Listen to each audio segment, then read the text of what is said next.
Navodaya Vidyalaya are affiliated to. Navodaya Vidyalaya किससे affiliated है, मतलब किससे संबंधित है?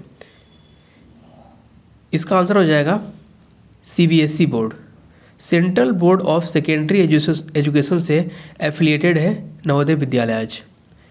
नेक्स्ट है NVS provides free education. NVS क्या प्रोवाइड करता है? फ्री एजुकेशन प्रोवाइड करता है, इंक्लूडिंग बोर्डिंग एंड लॉजिंग। वहाँ पे रहने और खाने की भी सुविधा फ्री में रहती है नवोदय विद्यालय में, ठीक है। एज वेल एज एक्सपेंसेज और यूनिफॉर्म, मतलब जो यूनिफॉर्म होते हैं पढ़ने के लिए, टेक्स्ट बुक्स, स्टेशनरी, सारी चीज़ें फ्री में मिलती है नवोदय विद्यालय के स्कूल में, ठीक है। अगला देखते हैं point. NVS provide reservation of seats for school girls. कितना प्रोवाइड करता है? 33% सीट्स रिजर्व है गर्ल्स के लिए। नवोदय विद्यालय में 33% सीट रिजर्व है गर्ल्स के लिए। Next, JNVs are fully residential co-educational school from 6 to 12। Jawahar Navodaya Vidyalaya जो है फुल्ली क्या है? रेजिडेंशियल को एजुकेशनल, मतलब कि गर्ल्स एंड बॉयज़ दोनों पढ़ सकते हैं और क्लास 6 से 12 तक यहाँ पर पढ़ाई कराई जाती है। नेक्स्ट देखते हैं एनवीएस के कुल रीजनल ऑफिस कितने हैं? एनवीएस के रीजनल ऑफिस है टोटल 8। कौन कौन से हैं देख लेते हैं। पहला है भोपाल, चंडीगढ़, हैदराबाद, जयपुर, लखनऊ, पटना, पुणे, शिलोंग। ये टोटल 8 रीजनल ऑफिस है एनवीएस के, नवोदय विद्यालय समिति के, ऑल ओवर इंडिया में है। लेकिन तमिलनाडु में इसके कोई भी विद्यालय या ऑफिस नहीं है, ये भी ध्यान रखना आप लोग, ठीक है। भोपाल मध्य प्रदेश में है और शिलोंग मेघालय में है, ठीक है। Next, who is the head of NVS regional offices? NVS regional office का हेड कौन होता है? डेप्यूटी कमिश्नर जो होते हैं रीजनल ऑफिस के हेड होते हैं, ठीक है। किसी मान लीजिए कि शिलोंग रीजनल ऑफिस है, ठीक है, वहाँ पे भी एक डेप्यूटी कमिश्नर होगा। और भोपाल रीजनल ऑफिस हो, पुणे रीजनल ऑफिस हो, हर रीजनल ऑफिस में एक डेप्यूटी कमिश्नर जो होगा वहाँ का हेड माना जाता है, हेड ऑफ डिपार्टमेंट। नेक्स्ट है जेएनवीज का फुल फॉर्म क्या होता है? इसका आंसर हो जाएगा जवाहर नवोदय विद्यालय। JNV means Jawahar Navodaya Vidyalaya. Next है chairman of JNV. Jawahar Navodaya विद्यालयों के चेयरमैन कौन होते हैं? इसका आंसर हो जाएगा एजुकेशन मिनिस्टर ऑफ इंडिया, मतलब भारत के जो शिक्षा मंत्री होते हैं वही जेएनवी के चेयरमैन भी होते हैं। प्रेजेंट में कौन है? धर्मेंद्र प्रधान, ठीक है, ये ध्यान रखना। Where is the headquarters of NVS? Navodaya Vidyalaya Samiti का मुख्यालय कहाँ स्थित है? इसका आंसर हो जाएगा नोएडा उत्तर प्रदेश में स्थित है नवोदय विद्यालय समिति का मुख्यालय। नेक्स्ट, अगला क्वेश्चन देखिए, maximum amount of study leave for a government employee. किसी गवर्नमेंट एम्प्लॉय या कर्मचारी के लिए स्टडी लीव कितनी मिल सकती है? मतलब कि कुछ ऐसे भी कर्मचारी होते हैं जो पढ़ाई करना चाहते हैं फर्दर, उनके लिए मैक्सिमम लीव्स मिल सकती है 24 मंथ्स के लिए, इंटायर कैरियर, उनके पूरे कैरियर में 24 मंथ्स तक के लिए स्टडी लीव मिल सकती है, ठीक है। और उसमें 12 मंथ्स एट ए टाइम, मतलब एक समय में 12 मिल सकती है और इंटायर करियर में 24 मंथ्स के लिए स्टडी लीव प्रोवाइड की जा सकती है। नेक्स्ट, ध्यान रखना ये क्वेश्चन। अगला क्वेश्चन है, इसी का एक और फैक्ट दिया गया है स्टडी लीव के बारे में। आफ्टर स्टडी लीव पीरियड, मतलब स्टडी लीव कंप्लीट कर लेता है कोई कर्मचारी तो उससे एक बॉन्ड साइन करना होता है, मतलब बॉन्ड कंप्लीट करना होगा क्या? 3 years service in the same department. Study leave complete करने के बाद उससे मिनिमम सेम डिपार्टमेंट में कम से कम 3 साल तक सर्विस करनी होगी, तभी उसकी स्टडी लीव मानी जाएगी। नेक्स्ट है casual leave can be combined with. Casual leave को किसके साथ जोड़ा जा सकता है? इसका आंसर हो जाएगा special casual leave. Casual leave can be combined with special casual leave. दोस्तों यह टॉपिक ये कौन सा टॉपिक है? ये आपका सर्विस रूल्स का टॉपिक है, ठीक है। आज के वीडियो में हम लोग क्या डिस्कस कर रहे हैं? Service rules and establishment rules. अभी हम लोग पहले पेज पे देखे क्या हम लोग इस्टेब्लिशमेंट रूल। अभी जो पढ़ रहे हैं हम लोग ये है सर्विसेज रूल। सर्विस रूल्स में क्या क्या आ जाएगा आपका, एनपीएस आ जाएगा मतलब न्यू पेंशन स्कीम, ठीक है, और आपके लीव्स आ जाएंगी, गवर्नमेंट एम्प्लॉय कितनी लीव्स मिलती है, और आपके जनरल रूल्स आ जाएंगे गवर्नमेंट एम्प्लॉय के क्या क्या हो सकते हैं, तो वही डिस्कस कर रहे हैं हम लोग। अगला देखिए, maximum period of CCL can be availed by a women government employee during her entire service. किसी वुमेन मतलब महिला कर्मचारी, गवर्नमेंट सरकारी कर्मचारी अपने पूरे कैरियर में, सर्विस पीरियड में कितनी सीसीएल ले सकती हैं। सीसीएल मीन्स होता है, देखिए फुल फॉर्म दिया है, सीसीएल का फुल फॉर्म क्या होता है, चाइल्ड केयर लीव। सीसीएल का फुल फॉर्म होता है चाइल्ड केयर लीव, ठीक है। कितनी मिल सकती है एक वुमेन को, 730 मीन्स 2 ईयर्स तक की सीसीएल मिल सकती है किसी औरत महिला को, ठीक है। चाइल्ड केयर लीव इसका फुल फॉर्म होता है। नेक्स्ट है, CCL is admissible if the child is below. CCL कब एडमिसिबल होता है, मतलब चाइल्ड केयर लीव कब तक एडमिसिबल है, कब तक मान्य है, if the child is below 18 years. कोई बच्चा है 18 साल से नीचे का है तो उसके लिए उसकी मदर को चाइल्ड केयर लीव मिल सकती है। और कितने बच्चों तक की मिल सकती है, only 2 children are allowed. Next है, if an employee whose DOB is 10th April, if an employee whose DOB is on 10th April 2000 will retire on। मान लीजिए किसी कर्मचारी की जन्म तिथि क्या है, 10 अप्रैल 2000 है, ठीक है। उसकी रिटायरमेंट कब होगी, 30 अप्रैल 2060 को होगी, ठीक है। क्योंकि प्रेजेंट में जो गवर्नमेंट, सेंट्रल गवर्नमेंट के जो वो है क्या बोलते हैं, सर्विस पीरियड है 60 साल का है, ठीक है। लेकिन आप लोग सोच रहे हुए कि 10 अप्रैल से ज्वाइन किया तो 30 अप्रैल क्यों हो रहा है, सॉरी, हाँ, तो ये हमेशा ध्यान रखना कि 1 तारीख के बाद कोई ज्वाइन, किसी महीने में कोई कर्मचारी ज्वाइन करता है 1 तारीख के बाद। मान लीजिए कि अगर 1 अप्रैल को ज्वाइन करता तो इसकी रिटायरमेंट होती 1 अप्रैल 2060 को, लेकिन 1 अप्रैल के बाद ज्वाइन किया, 10 अप्रैल की ज्वाइन किया इसने, तो हमेशा महीने की लास्ट तारीख को उसकी रिटायरमेंट होगी। लास्ट तारीख क्या होगा अप्रैल में, 30 अप्रैल, इसलिए इसकी रिटायरमेंट क्या हो जाएगी, 30 अप्रैल 2060। ध्यान रखना इसका। New pension scheme is applicable to all new government employee joining on और आफ्टर। न्यू पेंशन स्कीम कैसे कर्मचारियों को लागू होता है, ठीक है। इसका आंसर हो जाएगा, जो भी कर्मचारी 1/1/2004 के बाद ज्वाइन किए उनके लिए एनपीएस लागू होता है, ठीक है। Next, what is the full form of PFRDA. PFRDA का फुल फॉर्म क्या होता है, इसका आंसर हो जाएगा pension fund regulatory and development authority. PFRDA का फुल फॉर्म होता है pension fund regulatory and development authority. NPS को कौन रेगुलेट करता है, पीएफआरडीए, ये भी ध्यान रखना। एनपीएस मतलब न्यू पेंशन स्कीम। आप लोग ज्वाइन कर लोगे तो आपका भी एनपीएस कटेगा। एनपीएस कितना कटता है गवर्नमेंट एम्प्लॉय का, 10%, और गवर्नमेंट प्रोवाइड करती है 14%।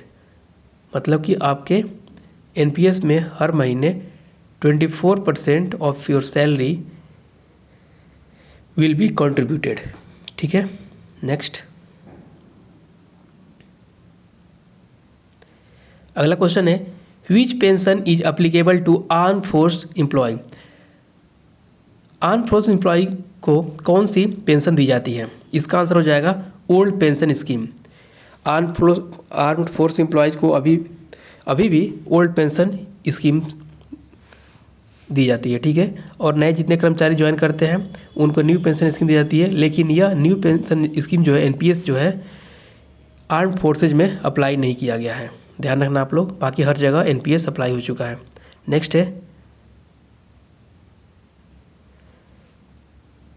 CCS conduct rules came into force with effect from which date. CCS conduct rules कब लागू हुआ था, इसका आंसर हो जाएगा 30 नवंबर 1964 को लागू हुआ था सीसीएस कंडक्ट रूल्स, ठीक है। सीसीएस कंडक्ट रूल का फुल फॉर्म क्या होता है, इसका आंसर हो जाएगा central civil services conduct rules. CCS means central civil services conduct rules. Next है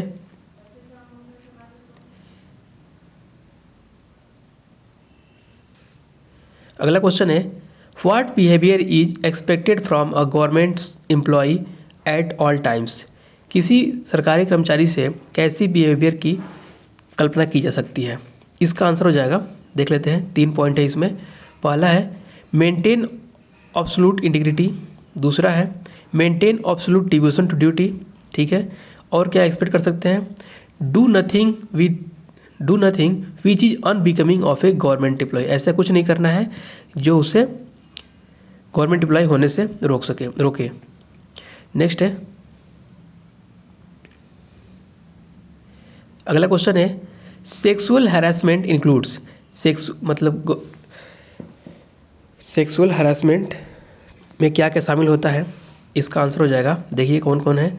फिजिकल कॉन्टैक्ट एंड एडवांसेज, दूसरा है अ डिमांड और रिक्वेस्ट फॉर सेक्सुअल फेवर्स, तीसरा है making sexually coloured remarks, showing pornography, और लास्ट है any other unwelcome physical verbal non verbal conduct of A sexual nature. ठीक है, ये सारे सेक्सुअल हरासमेंट के अंदर आते हैं। नेक्स्ट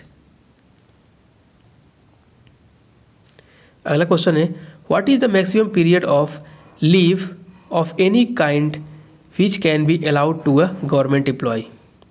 ठीक है, किसी गवर्नमेंट एम्प्लॉय मतलब सरकारी कर्मचारी को मैक्सिमम कितने साल के लिए लीव दी जा सकती है।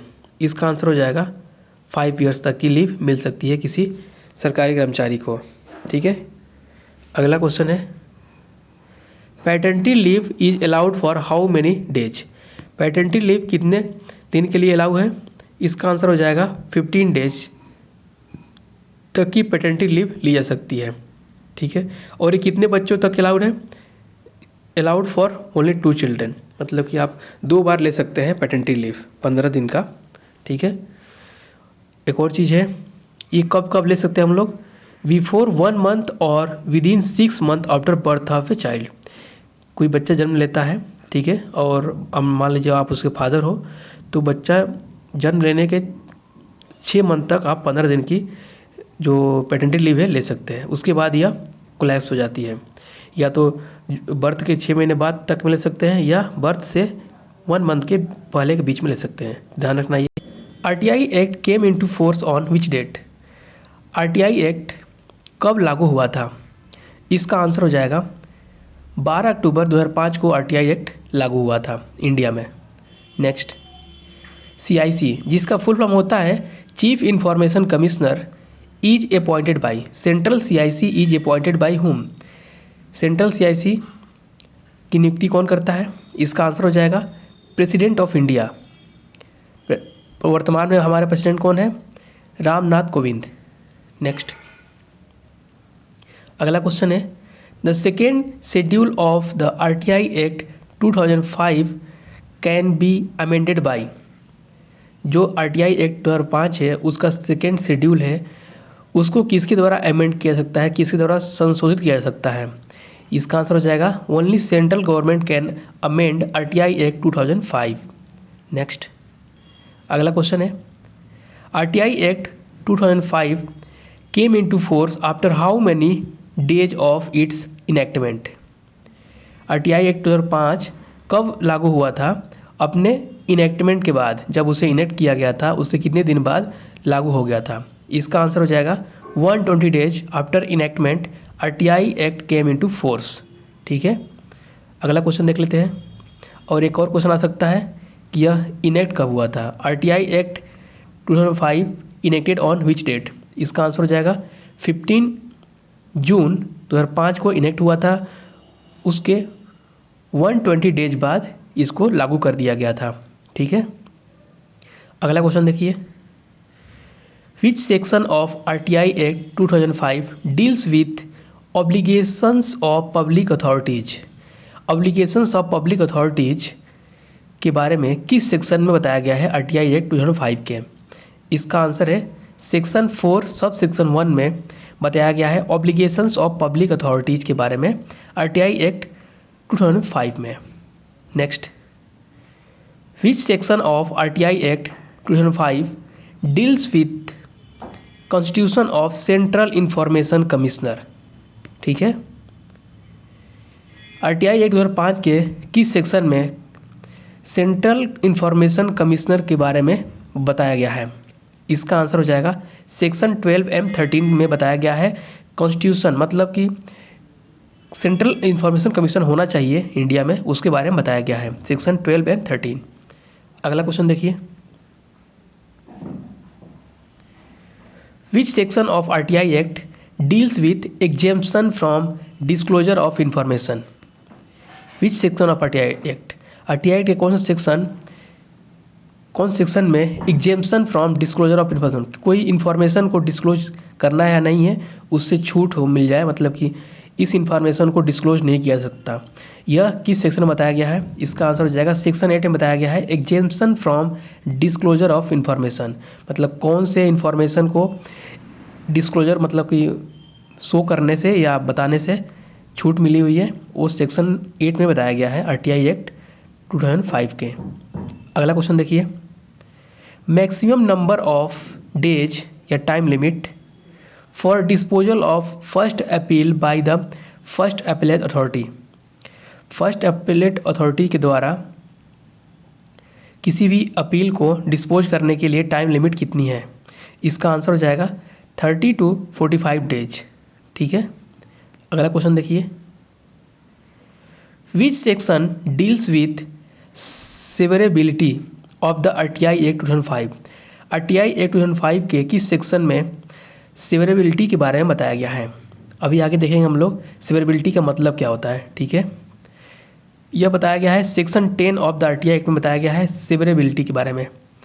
अगला क्वेश्चन देख लीजिए, what is the tenure of chief information commissioner? CIC का टेन्योर कितना होता है? इसका आंसर हो जाएगा as per the opinion of central government of India. ठीक है, यह पहले टेन्योर होता था लेकिन अभी कुछ साल पहले इसको अमेंड कर दिया गया है सेंट्रल गवर्नमेंट द्वारा। अब इसमें टेन्योर किसके ऊपर मतलब निर्भर करता है? सेंट्रल गवर्नमेंट के मतलब ओपिनियन के ऊपर निर्भर करता है कि कब तक रखना है किसी को चीफ इंफॉर्मेशन कमिश्नर। ठीक है, इसका आंसर हो जाएगा as per the opinion of central government of India. ठीक है, ध्यान रखना आप लोग को, ये थोड़ा अपडेटेड क्वेश्चन है। नेक्स्ट, अगला क्वेश्चन है, first Indian state that introduced the law on RTI. पहला भारतीय राज्य कौन सा था जिसने आरटीआई लाया था अपने स्टेट में? इसका आंसर हो जाएगा तमिलनाडु ने लाया था आरटीआई 1997 में। ठीक है, तमिलनाडु के वर्तमान सीएम कौन है? एम.के. स्टैलिन। गवर्नर है वर्तमान में R N. Ravi. Next, types of public authorities कौन कौन से होते हैं? मतलब पब्लिक अथॉरिटीज 2 टाइप्स होते हैं, पहला है सेंट्रल पब्लिक अथॉरिटीज, दूसरा है स्टेट पब्लिक अथॉरिटीज। ठीक है, next, how many schedules does the RTI act 2005 have? RTI act 2005 में कुल कितने शेड्यूल है? इसका आंसर हो जाएगा 2। आरटीआई एक्ट में 2 शेड्यूल है। नेक्स्ट, अगला क्वेश्चन है, penalty amount can not be more than what amount under RTI act 2005? RTI act 2005 के अंतर्गत पेनाल्टी अमाउंट कितना अमाउंट से ज़्यादा नहीं हो सकता? इसका आंसर हो जाएगा 25,000 से ज़्यादा पेनाल्टी नहीं लगाई जा सकती आरटीआई में। और मिनिमम कितना होता है? Minimum 250 rupees per day.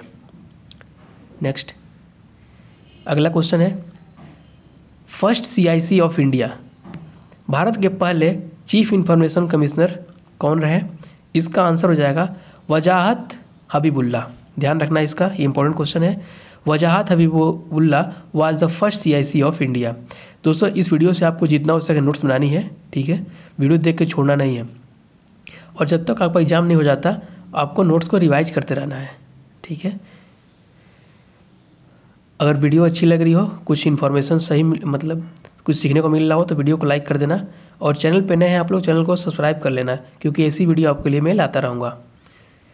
अगला क्वेश्चन देखिए, what is the meaning of severability clause under section 10 of RTI act? RTI act के सेक्शन 10 में बताया गया है किसके बारे में? सेवरेबिलिटी के बारे में। और इसका मीनिंग क्या होता है ये बताना है आपको। इसका मीनिंग होता है providing the part of information which is not exempt under RTI act. ठीक है, मतलब आरटीआई एक्ट में जो इन्फॉर्मेशन डिस्क्लोजर होने से एग्जेम्प्ट है उसको छोड़ के दूसरे पार्ट को मतलब क्या करना, इंफॉर्मेशन प्रोवाइड करना। Providing the part of information which is not exempt, मतलब वैसे इंफॉर्मेशन जो डिस्क्लोजर होने से एग्जेम्प्ट नहीं किए गए हैं उनको प्रोवाइड कराना। मतलब सिंपल सी बात है कि आरटीआई में क्या करना, सूचना प्रदान करना। सेवरेबिलिटी का मतलब ये हुआ simple, providing the part of information which is not exempt under this act. जो एग्जेम्प्ट है उसको तो प्रोवाइड नहीं कर सकता, तो बाकी चीज़ों को जो प्रोवाइड किया जा सकता है उसके बारे में बोला जा रहा है सेवरेबिलिटी क्लॉज में। नेक्स्ट अगला क्वेश्चन है the salaries and allowance payable to the CIC shall be same as that of. जो CIC means chief information commissioner की सैलरी किसके इक्वल होनी चाहिए, सैलरी एंड अलाउंस? इसका आंसर हो जाएगा the chief election commissioner of India. जो CEC है हमारे इंडिया के, उनकी सैलरीज एंड अलाउंस के बराबर ही सीआईसी की सैलरी एंड अलाउंस होती हैं। ठीक है, ध्यान रखना इसका। अगला क्वेश्चन है NGOs non governmental organisations not financed by the appropriate government, ऐसे मतलब एनजीओज को क्या कहा जाता है? Not considered public authorities under the RTI act 2005। जो एनजीओज, ठीक है, अप्रोप्रिएट गवर्नमेंट द्वारा फाइनेंस नहीं की जाती है उसको आरटीआई एक्ट के अंतर्गत पब्लिक अथॉरिटी नहीं माना जा सकता और उसके बारे में इंफॉर्मेशन नहीं पाई जा सकती है। ठीक है, ऐसे पब्लिक अथॉरिटीज की से। ठीक है, अगला है which country was the first to implement RTI? पहला देश कौन सा था जिसने आरटीआई को इम्प्लीमेंट किया था? इसका आंसर हो जाएगा स्वीडन। कब किया था उसने? 1766 में किया था, 1766 ईस्वी में किया था स्वीडन ने आरटीआई एक्ट इम्प्लीमेंट। इंडिया में कब आया था? 2005 में। ठीक है, ध्यान रखना पहला देश कौन सा है? स्वीडन। कब किया था उसने? 1766 में। अगला क्वेश्चन देखिए second state that introduced the law on RTI. Bharat का दूसरा राज्य कौन सा था जिसने आरटीआई लाया था? इसका आंसर हो जाएगा गोवा। ठीक है, पहला कौन सा था? तमिलनाडु, सेकेंड गोवा। आज का पहला क्वेश्चन है what is the full form of POCSO act? POCSO act का फुल फॉर्म क्या है? इसका आंसर हो जाएगा protection of children from sexual offences act. POCSO का फुल फॉर्म होता है protection of children from sexual offences. यह कब आया था? 2012 में आया था, 2012 में आया था यह act. Next question POCSO act came into force on. POCSO act कब लागू हुआ था? इसका आंसर हो जाएगा 14 नवंबर 2012। 14 नवंबर 2012 को लागू हुआ था पॉक्सो एक्ट इंडिया में। Next POCSO act 2012 is applicable to. POCSO act 2012 is applicable to whole of India, मतलब पूरे भारत में ये एप्लीकेबल है। 2019 में जम्मू एंड कश्मीर में भी ये लागू हो गया था। उससे पहले जम्मू एंड कश्मीर पे ये एप्लीकेबल नहीं था। जब Jammu and Kashmir union territory घोषित कर दिया गया तब वहाँ पे भी ये लागू हो गया। नेक्स्ट है POCSO act 2012 was amended by the parliament in. POCSO act 2012 को पार्लियामेंट द्वारा कब संशोधित किया गया? इसका आंसर हो जाएगा 2019 में किया गया था पॉक्सो एक्ट 2012 को अमेंड पार्लियामेंट के द्वारा, संसद के द्वारा। नेक्स्ट है what is a child as per POCSO act. POCSO act के अनुसार एक चाइल्ड क्या है? इसका आंसर हो जाएगा any person below 18 years of age is called child as per POCSO act. Next अगला क्वेश्चन है, on the basis of which international convention POCSO act 2012 enacted. किस अंतर्राष्ट्रीय कन्वेंशन के आधार पर पॉक्सो एक्ट 2012 इनेक्ट किया गया, मतलब इसका आंसर हो जाएगा convention on the rights of child by United Nations. Convention on the rights of child by United Nations के आधार पर पॉक्सो एक्ट इनेक्ट किया गया था। नेक्स्ट है, what is the minimum punishment for aggravated penetrative sexual assault. Aggravated penetrative sexual assault के लिए minimum punishment या दंड क्या है। इसका आंसर हो जाएगा 20 ईयर्स। मिनिमम पनिशमेंट है 20 साल की।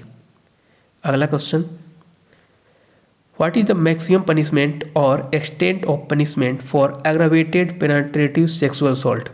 मिनिमम कितना है 20 ईयर्स और मैक्सिमम कितना हो सकता है लाइफ इम्प्रिजनमेंट और टिल डेथ। ठीक है,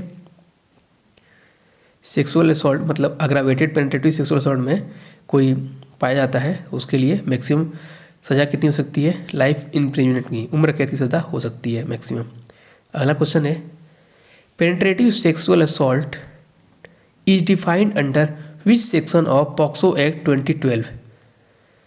सेक्शन 3। इसका आंसर हो जाएगा section 3। Section 3 of POCSO act 2012 penetrative sexual assault has been discussed. ध्यान रखना आप लोग। अगला क्वेश्चन है, punishment for aggravated penetrative sexual assault is defined in which section of POCSO act 2012। इसका आंसर है section 6। Punishment for aggravated penetrative sexual assault किस section में बताया गया है पॉक्सो एक्ट के। इसका आंसर हो जाएगा सेक्शन 6 ऑफ पॉक्सो एक्ट में बताया गया है punishment for aggravated penetrative sexual assault के बारे में।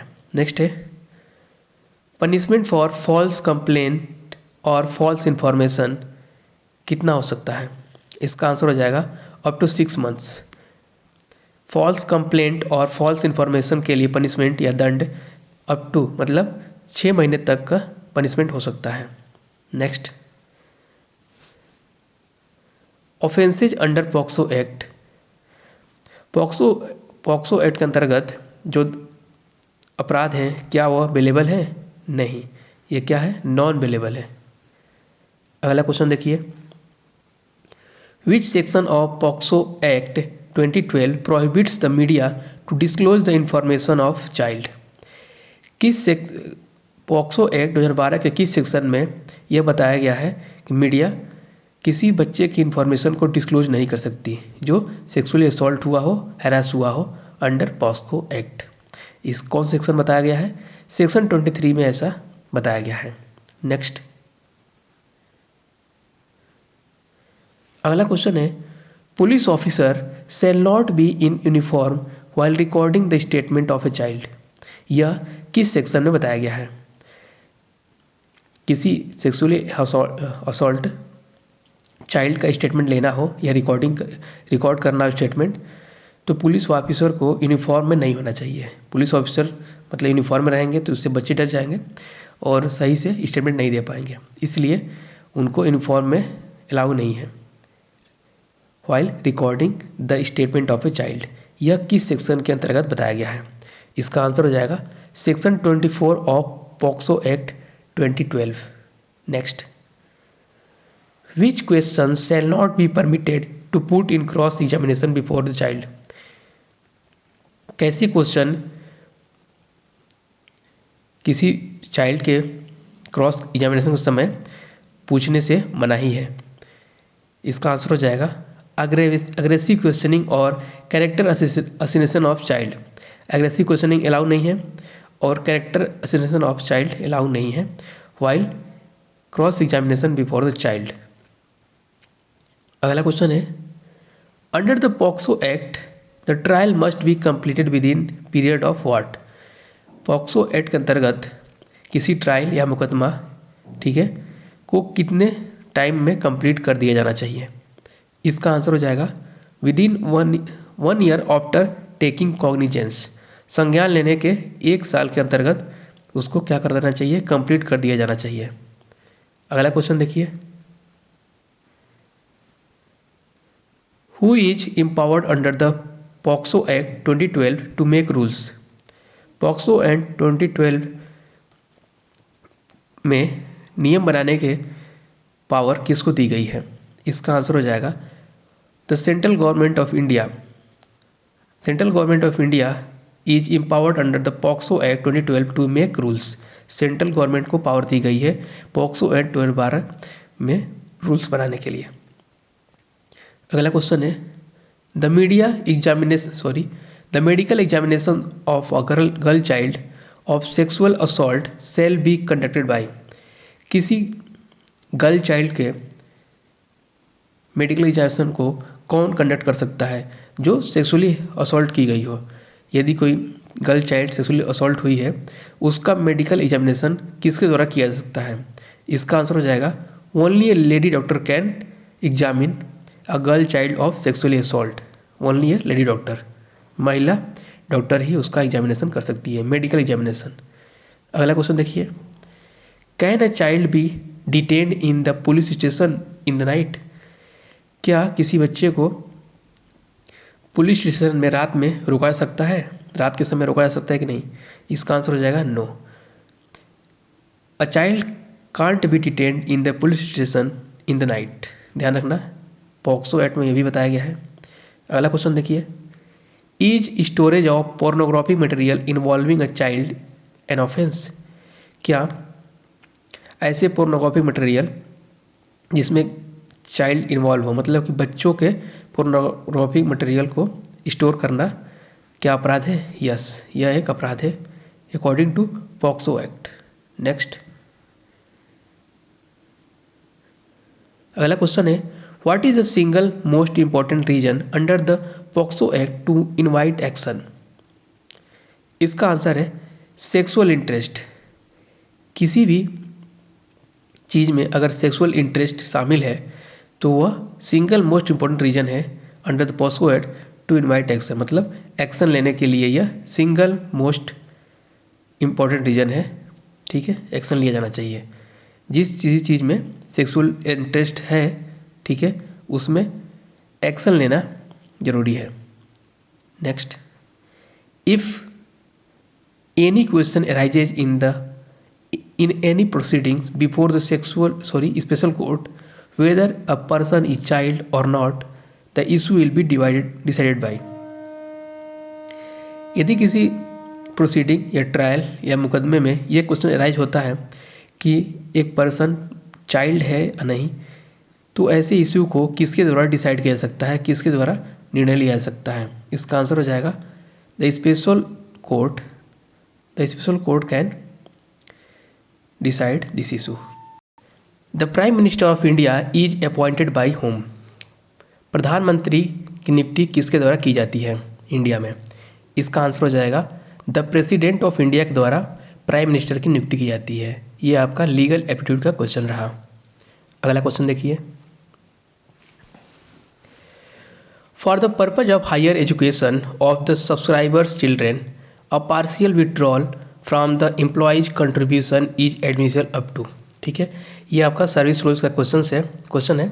ठीक है, इसमें पूछा गया है for the purpose of higher education. जैसे मान लीजिए कि आप एनपीएस का सब्सक्राइबर है कोई, ठीक है, कोई एम्प्लॉय है एनपीएस का सब्सक्राइबर है, उसको अपने बच्चे के हायर एजुकेशन के लिए कुछ फंड्स चाहिए, ठीक है, और उसके एनपीएस फंड में पैसे हैं, तो कितना मैक्सिमम वो उससे विड्रॉ कर सकता है, ये क्वेश्चन पूछा गया है।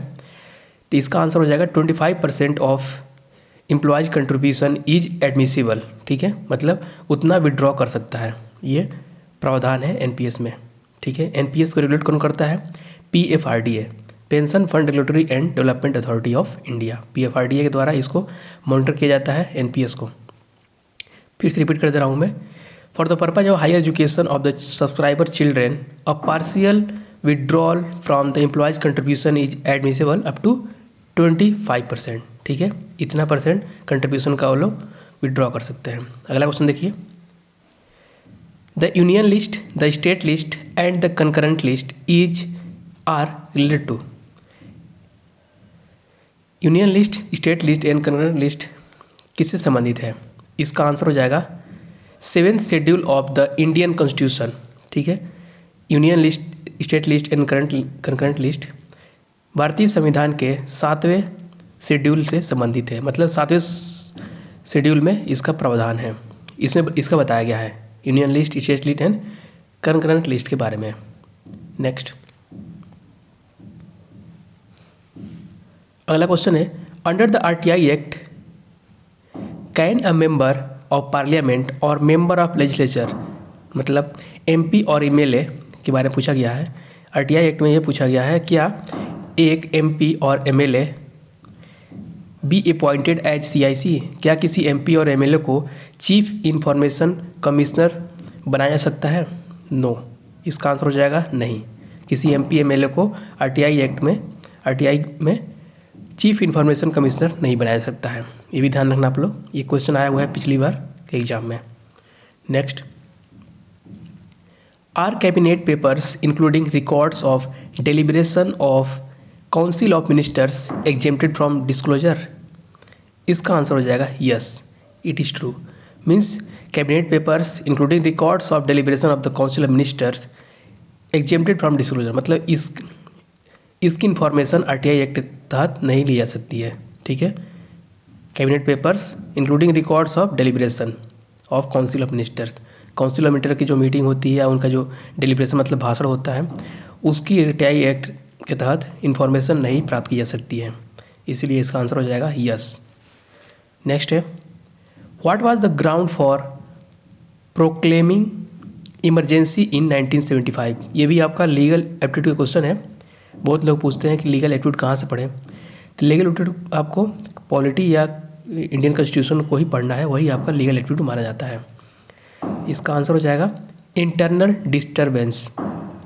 What was the ground for proclaiming emergency in 1975? 1975 में जो इमरजेंसी लगी थी उसका ग्राउंड क्या था, बेस क्या था, किस बेस पे लगी थी? इसका आंसर हो जाएगा इंटरनल डिस्टर्बेंस। ठीक है, अगला क्वेश्चन है, what is the full form of NPS? NPS का फुल फॉर्म क्या होता है? इसका आंसर हो जाएगा नेशनल पेंशन सिस्टम। एनपीएस का फुल फॉर्म होता है नेशनल पेंशन सिस्टम। आमतौर पर लोग इसको न्यू पेंशन स्कीम भी कहते हैं, ठीक है, लेकिन एक्चुअल फुल फॉर्म क्या होता है इसका? National pension system. और ओल्ड पेंशन स्कीम क्या बोला जाता है? ओपीएस। नेक्स्ट है, NPS is regulated by. NPS का रेगुलेटर कौन है? अभी बताया मैंने, पीएफआरडीए। पीएफआरडीए फुल फॉर्म क्या होता है? Pension fund regulatory and development authority. ठीक है, pension fund regulatory and development authority. इसका हेडक्वार्टर कहाँ पे है? आप कमेंट बॉक्स में लिख के बताओ, क्योंकि मैंने पहले वीडियो में बताया है। अगला क्वेश्चन देखिए, PFRDA comes under which ministry? PFRDA किस मंत्रालय के अंतर्गत आता है? इसका आंसर हो जाएगा ministry of finance under government of India. PFRDA comes under ministry of finance, और फाइनेंस मिनिस्टर कौन है वर्तमान में? निर्मला सीतारमन। नेक्स्ट है, triple E stands for. NPS के टर्म में ट्रिपल ई स्टैंड्स फॉर क्या होता है? इसका फुल फॉर्म होता है एग्जेम्प्ट। ठीक है, ट्रिपल ई आ जाएगा आपके एग्जाम में, फुल फॉर्म पूछा गया तो उसका फुल फॉर्म हो जाएगा एग्जेम्प्ट। ठीक है, नेक्स्ट क्वेश्चन है, कुछ फैक्ट है एनपीएस के बारे में। NPS is a voluntary defined contribution. ठीक है, pension system. NPS is a voluntary defined contribution pension system. Question पूछा जाएगा कि एनपीएस का जो कंट्रीब्यूशन है कैसा है, तो ये वॉलेंट्री है। नेक्स्ट,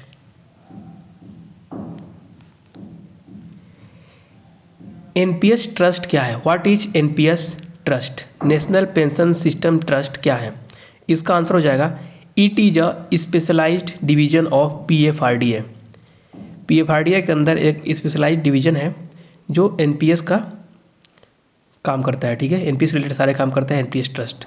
अभी हाल ही में एनपीएस ट्रस्ट की कुछ वैकेंसी भी आई थी, कुछ लोगों ने दिया भी होगा। अगला क्वेश्चन देखते हैं, where is the headquarters of NPS trust? NPS trust का मुख्यालय कहाँ स्थित है? इसका आंसर हो जाएगा new Delhi.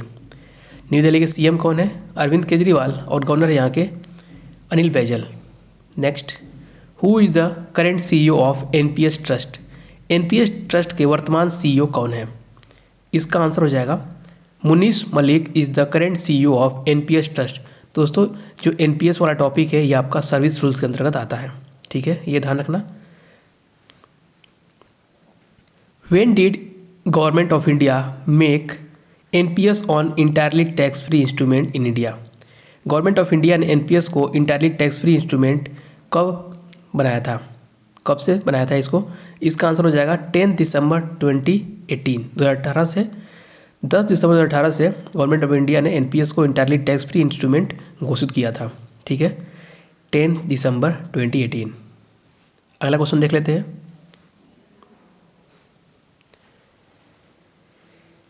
NPS has 2 tears. NPS में कितने टीयर होते हैं? 2 टीयर होते हैं, ठीक है, देख लेते हैं कौन कौन सा है। टीयर 1, जो कि टीयर 1 में जो कंट्रीब्यूशन है वो मैंडेटरी है। आप एम्प्लॉय हो, गवर्नमेंट एम्प्लॉय हो, ठीक है, आपने 2004 के बाद ज्वाइन किया है, सन 2004 के बाद, जब ओल्ड पेंशन स्कीम को मतलब रिप्लेस कर दिया गया था एनपीएस के द्वारा, उसके बाद ज्वाइन करते हो तो आपका एनपीएस कटना ही है, ठीक है। और एनपीएस में जो 2 पार्ट होते हैं, टीयर 1 एंड टीयर 2, ठीक है। तो टीयर 1 जो है कंट्रीब्यूशन उसमें मैंडेटरी है, ठीक है, लेकिन टीयर 2 है वो आपका वॉलंटरी है। आप उसमें चाहे तो कंट्रीब्यूट कर सके और ना कर सके, आपके ऊपर है, ठीक है, लेकिन टीयर 1 सबका मैंडेटरी है। Next, is there any tax benefit on investment towards tier 2 NPS account? क्या टीयर 2 एनपीएस अकाउंट में इन्वेस्टमेंट पे कोई टैक्स बेनिफिट मिलता है? No tax benefit in tier 2 NPS account, ठीक है। टीयर 2 एनपीएस अकाउंट में कोई भी कंट्रीब्यूशन करोगे तो उससे आपको टैक्स बेनिफिट नहीं मिल सकता है, जैसे कि, ठीक है। Who can join NPS scheme? NPS scheme को कौन लोग ज्वाइन कर सकते हैं? इसका आंसर हो जाएगा a citizen of India whether resident और नॉन रेजिडेंट और एन ओसीआई कार्ड होल्डर। भारत का नागरिक होना चाहिए, वेदर रेजिडेंट और नॉन रेजिडेंट्स, ठीक है, यहीं पे रहता हो या एनआरआई हो, ठीक है, और एन ओसीआई कार्ड होल्डर हो। ओसीआई का फुल फॉर्म क्या होता है? Overseas citizen of India. ध्यान रखना, ओसीआई का फुल फॉर्म आ सकता है overseas citizen of India. Question क्या था? Who can join NPS scheme? भारत का नागरिक हो, वेदर रेजिडेंस और नॉन रेजिडेंट और an OSI card holder can join NPS scheme. Next, और एज लिमिट क्या है एनपीएस स्कीम ज्वाइन करने की? एज लिमिट है आपकी 18 से 70 वर्ष, ठीक है, 18 to 70 ईयर्स। अगला क्वेश्चन देखिए, what is the full form of POPSP? POPSP का फुल फॉर्म बताइए। इसका आंसर हो जाएगा point of presence service provider. किसी ने एनपीएस का फॉर्म फिलअप किया होगा तो उसको ये टर्म दिखेगा उसमें फॉर्म में पीओपीएसपी का, तो उस समय नहीं समझ पा रहे होगे, लेकिन आप लोग फुल फॉर्म देख लीजिए। इसका फुल फॉर्म होता है point of presence service provider. Next, अगला फैक्ट है any member of NPS can withdraw 20% of corpus. Corpus मतलब फंड। कोई मेंबर है एनपीएस का, सब्सक्राइबर है, कितना परसेंट वो विड्रॉ कर सकता है? 20%। कब? बिफोर 60 ईयर्स, मगर 60 साल से पहले कितना विड्रॉ कर सकता है? 20%। But he or she must buy annuity with 80% of the corpus, ठीक है। अगर आप 60 साल से पहले एनपीएस से कुछ पैसे विड्रॉ करना चाहते हैं तो 20% आप कॉर्पस मतलब फंड विड्रॉ कर सकते हैं, but 80% of the rest should be invest in annuity, ठीक है। एन्युटी के बारे में बताऊंगा मैं अभी आगे इस वीडियो में, ठीक है। 60 साल से पहले आपको कोई पैसे विड्रॉ करने हो एनपीएस से तो 20% आप विड्रॉ कर सकते हैं, बाकी 80% को आपको म्यूचुअल फंड या जो भी स्कीम चल रही होगी एनपीएस की उस समय, उसमें आपको इन्वेस्ट करना होगा एन्युटी में। अगला क्वेश्चन देखिए, what is the full form of ELSS? ELSS का फुल फॉर्म बताना है। इसका आंसर है equity linked savings scheme. Equity linked saving scheme is the full form of ELSS. अगला क्वेश्चन देखिए, लीगल एबिलिटी का क्वेश्चन है ये। The directive principle of state policy are provided in which part of Indian constitution. Directive principle of state policy भारतीय संविधान के किस भाग में प्रोवाइड किया गया है, मतलब इसके बारे में दर्शाया गया है। इसका आंसर हो जाएगा पार्ट 4 में बताया गया है, directive principle of state policy under Indian constitution. अगला क्वेश्चन है,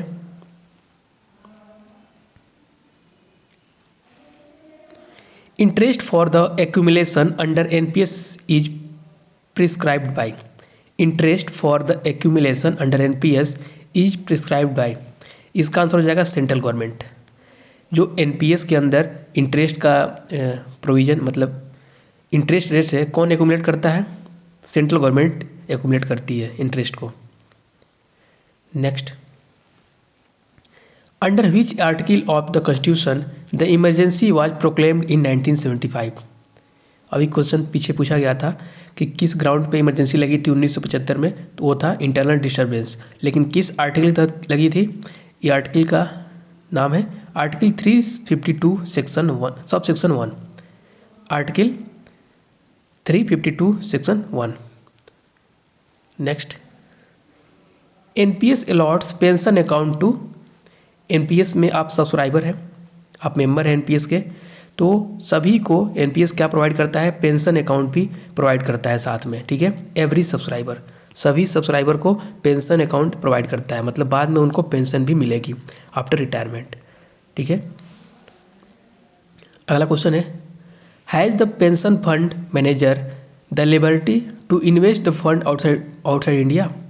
क्या पेंशन फंड मैनेजर को यह छूट है कि वो फंड को, ठीक है, सब्सक्राइबर के जो फंड वहाँ पे कंट्रीब्यूट हुए हैं उस फंड को क्या इंडिया से बाहर इन्वेस्ट कर सकता है? नहीं, उसको केवल सिर्फ इंडिया में ही इन्वेस्ट करना होगा, इंडियन कंपनीज में ही इन्वेस्ट करना होगा। नेक्स्ट है, अभी बताया मैंने ओसीआई का फुल फॉर्म क्या होता है। ओसीआई का फुल फॉर्म होता है ओवरसीज सिटीजन ऑफ इंडिया, ध्यान रखना ओसीआई। अगला क्वेश्चन देखिए, what is the full form of AIF. AIF का फुल फॉर्म होता है alternative investment fund, alternative investment fund. Next, NPS tier 2 के बारे में कुछ फैक्ट है। एनपीएस टीयर 2 क्या होता है देख लीजिए। It is an investment account, यह एक इन्वेस्टमेंट अकाउंट है, similar to mutual fund. Mutual fund के बारे में अभी बात कर रहा था मैं। यह कैसा है, म्यूचुअल फंड की तरह ही काम करता है, but offers no exit load. Mutual fund में आप पैसे इन्वेस्ट करोगे, ठीक है, उससे पैसे विड्रॉ करोगे तो एग्जिट लोड मतलब कि अगर पैसे निकालना हो आपको तो कुछ चार्ज देना पड़ता है, मिनिमम चार्ज होता है, बहुत कम चार्ज लगता है। बट एनपीएस टीयर 2 में आप इन्वेस्ट करते हो तो आप पैसे विड्रॉ करोगे तो उसमें कोई एग्जिट लोड नहीं होगा, कुछ आपको पे नहीं करने होंगे, कुछ सर्विस चार्ज नहीं देनी होगी, ठीक है।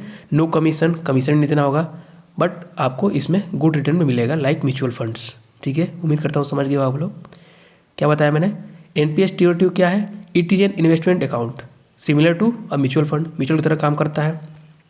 इन कैरेक्टरिस्ट मतलब जैसे म्यूचुअल फंड के कैरेक्टरिस्ट है वैसे ही एनपीएस टीयर 2 में इन्वेस्टमेंट करने पे आपको बेनिफिट मिलते हैं, बट इसमें आपको एग्जिट लोड नहीं देना होता है, ना ही कमीशन देना होता है, बट आपको रिटर्न्स अच्छे मिलते हैं, रिटर्न्स मतलब प्रॉफिट। नेक्स्ट है, it is also offers tax benefits. अभी पीछे क्वेश्चन बताया था मैंने कि इसमें टैक्स बेनिफिट नहीं मिलता है, बट कुछ under certain condition government employee को कुछ टैक्स बेनिफिट मिल जाता है, ठीक है। जनरली इसमें टैक्स बेनिफिट नहीं है, बट गवर्नमेंट एम्प्लॉय को कुछ सर्टेन कंडीशन के अंतर्गत टैक्स बेनिफिट ऑफर करता है एनपीएस टीयर 2, ध्यान रखना। Contribution to NPS tier 2 account is voluntary, ये भी बता दिया मैंने पहले। टीयर 1 जो है मैंडेटरी है, बट टीयर 2 जो है वॉलंटरी है, ठीक है, आपके ऊपर निर्भर करता है आप चाहते हैं या नहीं चाहते। उम्मीद करता हूँ यहाँ तक वीडियो समझ में आई होगी। वीडियो समझ में आ रही होगी, क्वेश्चन अच्छे लग रहे हो तो वीडियो को लाइक कर देना, और जितना हो सके शेयर करें जिससे बाकी लोग भी जुड़ सके, और चैनल पर नए आप लोग चैनल को सब्सक्राइब जरूर कर लेना। अगला क्वेश्चन देखते हैं। आज का लास्ट क्वेश्चन है, एन्युटी क्या है। अभी पीछे क्वेश्चन में आया था annuity. An annuity is a series of payments made at equal intervals. An annuity is a series of payments made at equal intervals. Simple terms में इसको एसआईपी बोल सकते हैं। एसआईपी, कोई म्यूचुअल फंड के बारे में जानकार हो तो एसआईपी बारे में जानता होगा, ठीक है। An annuity is a series of payments made at equal intervals. The definition of record under section 2 subsection 1 includes what. धारा 2 के सबसेक्शन 1 के तहत रिकॉर्ड की परिभाषा में क्या शामिल है? इसका आंसर हो जाएगा डॉक्यूमेंट, मैन्युस्क्रिप्ट एंड फाइल। ये तीनों शामिल है आपके रिकॉर्ड में। किसमें बताया गया है इसको? आरटीआई एक्ट 2005 के सेक्शन 2 के सब सेक्शन 1 में बताया गया है रिकॉर्ड के बारे में। रिकॉर्ड में शामिल क्या क्या होते हैं? डॉक्यूमेंट हो जाएगा, मैन्युस्क्रिप्ट हो जाएगा एंड फाइल भी हो सकती हैं। अगला क्वेश्चन देखिए। There is an upper limit for the number of PIOs and APIOs to be appointed by a public authority as per the RTI act 2005। इस स्टेटमेंट के बारे में बताना है कि सही है या गलत है। हिंदी में देखते हैं इसका। आरटीआई अधिनियम 2005 के अनुसार एक सार्वजनिक प्राधिकरण द्वारा नियुक्त किए जाने वाले PIO और APIO की संख्या की ऊपरी सीमा होती है या नहीं? इसका आंसर हो जाएगा नहीं, इसकी ऊपरी सीमा नहीं होती है, अपर लिमिट नहीं होती है, ठीक है। There is no such limit बताया गया इसमें। Whatsoever as per the RTI act 2005, इसकी कोई लिमिट नहीं होती है कि कितने APIOs और PIOs हो सकते हैं। ध्यान रखना, ऐसे डायरेक्ट क्वेश्चन आ सकते हैं आपके एग्जाम में, आए भी हुए हैं पिछले प्रीवियस ईयर पेपर्स में, आप चेक कर सकते हैं। अगला क्वेश्चन देखिए। APIO has to forward second appeals to whom। APIO को दूसरी अपील किसको अग्रेसित करनी होती है? इसका सही आंसर हो जाएगा, इसका आंसर है none of the above. Means PIO को नहीं करनी होती है, हेड अथॉरिटी को नहीं करनी होती है, फर्स्ट एपीलेट अथॉरिटी को भी नहीं करनी होती है। अगला क्वेश्चन है विच of the following is not come under the definition of information under RTI act 2005। निम्नलिखित में से कौन आरटीआई अधिनियम 2005 के तहत सूचना की परिभाषा के अंतर्गत नहीं आता है? सूचना की परिभाषा के अंतर्गत कौन सा नहीं आएगा? फाइल नोटिंग्स, ठीक है, की इन्फॉर्मेशन प्राप्त नहीं की जा सकती है, ठीक है। जो ऑफिस वर्क होते हैं उसमें फाइल नोटिंग होती है, मतलब डेली प्रोसीडिंग। फाइल नोटिंग में क्या होता है? डेली प्रोसीडिंग लिखी जाती है, क्या क्या हुआ उस फाइल में, तो उसकी इन्फॉर्मेशन आरटीआई के तहत नहीं पाई जा सकती है। बाकी log books, data material held in any electronic form, circulars, ये सब सारी चीज़ें आरटीआई एक्ट के तहत प्राप्त की जा सकती है। अगला क्वेश्चन देखिए। What is the time limit to get the information concerning the life and liberty of a person. किसी व्यक्ति के जीवन और स्वतंत्रता से संबंधित जानकारी प्राप्त करने की समय सीमा क्या है? इसका आंसर हो जाएगा 48 आवर्स, ठीक है। किसी व्यक्ति के जीवन और स्वतंत्रता से संबंधित अगर जानकारी प्राप्त करनी हो तो उसकी टाइम लिमिट है 48 आवर्स के अंदर उसको निपटारा करना है उस आरटीआई का, ठीक है। अगला क्वेश्चन देखिए। If the interests of a third party are involved in the information sought for, the maximum time limit to get the information will be। यदि मांगी गई जानकारी में तीसरे पक्ष के हित शामिल है तो सूचना प्राप्त करने की अधिकतम सीमा कितनी हो सकती है? इसका आंसर है 40 डेज। जनरली 30 डेज होता है, बट थर्ड पार्टी का इंटरेस्ट शामिल है उसमें, तो इसकी समय सीमा 40 डेज तक हो सकती है उस आरटीआई को, मतलब जो आरटीआई फाइल की गई है उसको डिस्पोज करने की समय सीमा। Next, period for disposing first appeal can be extended by how many days from 30 days if necessary. प्रथम अपील के निपटारे की अवधि यदि आवश्यक हो तो 30 दिनों से कितने दिनों तक बढ़ाई जा सकती है? इसका सही आंसर हो जाएगा 45 डेज तक बढ़ाई जा सकती है समय सीमा, ठीक है, यदि जरूरी हो तो। नेक्स्ट, मतलब 15 दिन एक्स्ट्रा और मिल सकता है डिस्पोज करने के लिए। Next, the long title of the RTI act seeks to promote the following qualities in the working of every public authority. RTI अधिनियम का लंबा शीर्षक प्रत्येक सार्वजनिक प्राधिकरण के कामकाज में निम्नलिखित में से किस गुण को बढ़ावा देना चाहता है। इसका आंसर हो जाएगा ट्रांसपेरेंसी को प्रमोट करने के लिए लॉन्ग टाइटल दिए जाते हैं, ट्रांसपेरेंसी। ठीक है, अगला क्वेश्चन देखिए। Appointment committee of central chief information commissioner includes. केंद्रीय मुख्य सूचना आयुक्त की नियुक्ति समिति में कौन कौन शामिल होता है।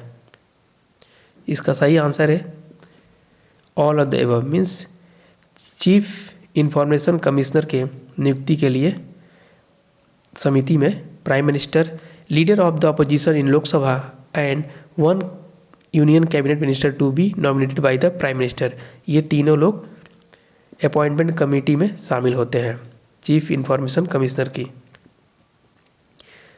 अगला प्रश्न देखिए। The RTI act gives right to seek information from the following. सूचना का अधिकार अधिनियम निम्नलिखित में से सूचना प्राप्त करने का अधिकार देता है।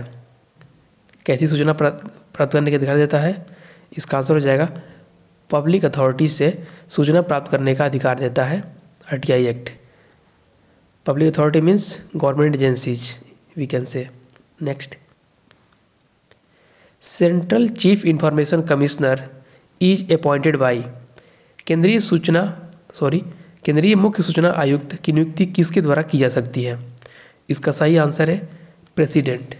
सेंट्रल चीफ इंफॉर्मेशन कमिश्नर की नियुक्ति प्रेसिडेंट के द्वारा की जा सकती है, भारत का राष्ट्रपति के द्वारा। अगला क्वेश्चन देखिए। The second schedule of the RTI act 2005 can be amended bye. RTI अधिनियम 2005 की दूसरी अनुसूची में किसके द्वारा संशोधन किया जा सकता है? इसका आंसर हो जाएगा सेंट्रल गवर्नमेंट के द्वारा संशोधन किया जा सकता है आरटीआई एक्ट के सेकेंड शेड्यूल को। Next question, which section of RTI act 2005 deals with obligations of public authorities. RTI अधिनियम 2005 की कौन सी धारा सार्वजनिक प्राधिकरणों के दायित्व से संबंधित है? इसका सही आंसर है सेक्शन 4 सबसेक्शन 1। ठीक है, obligations of public authority section 4 के सबसेक्शन 1 से संबंधित है। सिंपली आप सेक्शन 4 भी ध्यान रखेंगे तो आप क्वेश्चन टिक कर सकते हैं। Next, which section of RTI act 2005 deals with constitution of central information commission. RTI अधिनियम 2005 की कौन सी धारा केंद्रीय सूचना आयोग के गठन से संबंधित है? इसका आंसर है सेक्शन 12 एंड 13 संबंधित है आपके सेंट्रल इंफॉर्मेशन कमीशन मीन्स केंद्रीय सूचना आयोग के गठन से। Next, right to information includes the right to obtaining information in the form of. सूचना के अधिकार में निम्नलिखित के रूप में सूचना प्राप्त करने का अधिकार शामिल है। कौन कौन से हो सकते हैं? किस किस फॉर्मेट में आपको सूचना मिल सकती है? इसका आंसर हो जाएगा डिस्क, मतलब जो डीवीडी सीडी उसमें आपको इन्फॉर्मेशन मिल सकती है, फ्लॉपी में मिल सकती है, टेप्स में मिल सकती है, मतलब सारे ऑप्शन करेक्ट है इसके। ठीक है, राइट टू इन्फॉर्मेशन के अंतर्गत जो भी आप सूचना प्राप्त कर रहे हो तो कोई ऐसी सूचना हो जिसको ज़रूरत पड़े टेप्स में लेने की या फ्लॉपीज में या डिस्क से, तो आप ले सकते हो। Sorry, the definition of information under section 2 subsection F includes what. धारा 2F के तहत सूचना की परिभाषा में क्या शामिल है? इसका आंसर है रिकॉर्ड्स, ओपिनियंस एंड डॉक्यूमेंट। ये सारे सूचना के परिभाषा में शामिल है। ठीक है, और किस सेक्शन में बताया गया है? सेक्शन 2 के सब सेक्शन F में बताया गया है सूचना की परिभाषा। ठीक है, वीडियो इन्फॉर्मेटिव लगे तो वीडियो को लाइक कर देना और जितना हो सके शेयर करने से बाकी लोग भी जुड़ सकें। और चैनल पर नए हैं आप लोग तो चैनल को सब्सक्राइब जरूर करें, क्योंकि ऐसी वीडियो आपके लिए मैं डेली लाता रहता हूँ। अगला क्वेश्चन है, विच section of RTI act deals with the exemption from disclosure of information. RTI अधिनियम की कौन सी धारा सूचना के प्रकटीकरण से छूट से संबंधित है? इसका सही आंसर है सेक्शन 8। ये क्वेश्चन बहुत बार एग्जाम्स में आए हुए हैं, तो इसको ध्यान रखना, ठीक है। सेक्शन 8 में बताया गया है exemption from disclosure of information, ठीक है। Next, assistant public information officer APIO has to forward first appeal to. सहायक लोक सूचना अधिकारी को पहली अपील किसको अग्रेसित करनी होती है? इसका आंसर हो जाएगा फर्स्ट अपीलेट अथॉरिटी को अग्रेसित करनी होती है, ठीक है। Next, time limit for disposal of first appeal by the first appellate authority is. प्रथम अपीलीय प्राधिकारी द्वारा प्रथम अपील के निपटान की समय सीमा कितनी है? इसका आंसर है 30 to 45 days is the time limit for disposal of first appeal by the first appellate authority. Next, assistant public information officer has to receive the following from the citizens. सहायक जन सूचना अधिकारी APIO को नागरिकों से निम्नलिखित में से क्या प्राप्त करना होता है? मतलब इनका काम क्या है? इनका काम है अप्लीकेशंस फॉर इंफॉर्मेशन प्राप्त करना, रिसीव अप्लीकेशंस फॉर इंफॉर्मेशन। जो भी RTI आप लोग लगाते हो किनके पास जाती है? APIO के द्वारा जाती है, वही फिर वहाँ से फर्स्ट अपील अथॉरिटी के पास फॉरवर्ड करते हैं। Next, which section deals with severability of the RTI act. RTI act अधिनियम की कौन सी धारा सेवरेबिलिटी से संबंधित है? इसका आंसर हो जाएगा सेक्शन 10 संबंधित है सेवरेबिलिटी से, ठीक है। Next, who receives applications under RTI act 2005। RTI अधिनियम 2005 के तहत आवेदन कौन प्राप्त करता है? इसका आंसर हो जाएगा public information officer at the administrative unit level and assistant public information officer. अभी पिछले क्वेश्चन में देखे हम लोग APIO at the sub district sub divisional levels. तो ऑप्शन क्या हो जाएगा? ऑप्शन डी करेक्ट हो जाएगा, A एंड B दोनों सही है। Next, under RTI act the language of an application में बी इन। RTI अधिनियम के तहत आवेदन की भाषा कौन सी हो सकती है? इसका आंसर हो जाएगा all of the above, means Hindi, English and सभी रीजनल लैंग्वेज में आप RTI में एप्लीकेशन दे सकते हैं। English, Hindi and all regional languages. How many schedules does the RTI act 2005 have? RTI act 2005 की कितनी अनुसूचियां हैं? इसका सही आंसर है 2। RTI एक्ट 2005 में 2 अनुसूचियां हैं, 2 शेड्यूल्स हैं। Next, how many countries in the world have freedom of information or right to information legislation and regime. विश्व के कितने देशों में सूचना की स्वतंत्रता या सूचना का अधिकार, कानून या व्यवस्थाएं हैं? इसका आंसर हो जाएगा ओवर 80 कंट्रीज। 80 देशों से अधिक देशों में RTI या फ्रीडम ऑफ इंफॉर्मेशन उपलब्ध है। Next, long title of the RTI act talks of how many types of information commissioner. RTI अधिनियम का लंबा शीर्षक कितने प्रकार के सूचना आयोगों की बात करता है? इसका आंसर हो जाएगा 2। 2 इंफॉर्मेशन कमीशंस की बात करता है RTI एक्ट का लंबा शीर्षक। Next, which provision of the RTI act explains about transfer of the application to another public authority. RTI अधिनियम का कौन सा प्रावधान किसी अन्य सार्वजनिक प्राधिकरण को आवेदन के हस्तांतरण के बारे में बताता है? इसका आंसर हो जाएगा सेक्शन 6 सबसेक्शन 3। RTI एक्ट का सेक्शन 6 का सबसेक्शन 3 किसी अन्य सार्वजनिक प्राधिकरण को आवेदन के ट्रांसफर के बारे में बताता है। Next, the central information commission comes under which ministry. केंद्रीय सूचना आयोग किस मंत्रालय के अंतर्गत आता है? इसका आंसर हो जाएगा ministry of personnel. Central information commissioner ministry of personnel के अंतर्गत आता है। Next, the RTI application is address to. RTI application किसको एड्रेस करके फाइल की जाती है, मतलब किसके नाम फाइल की जाती है?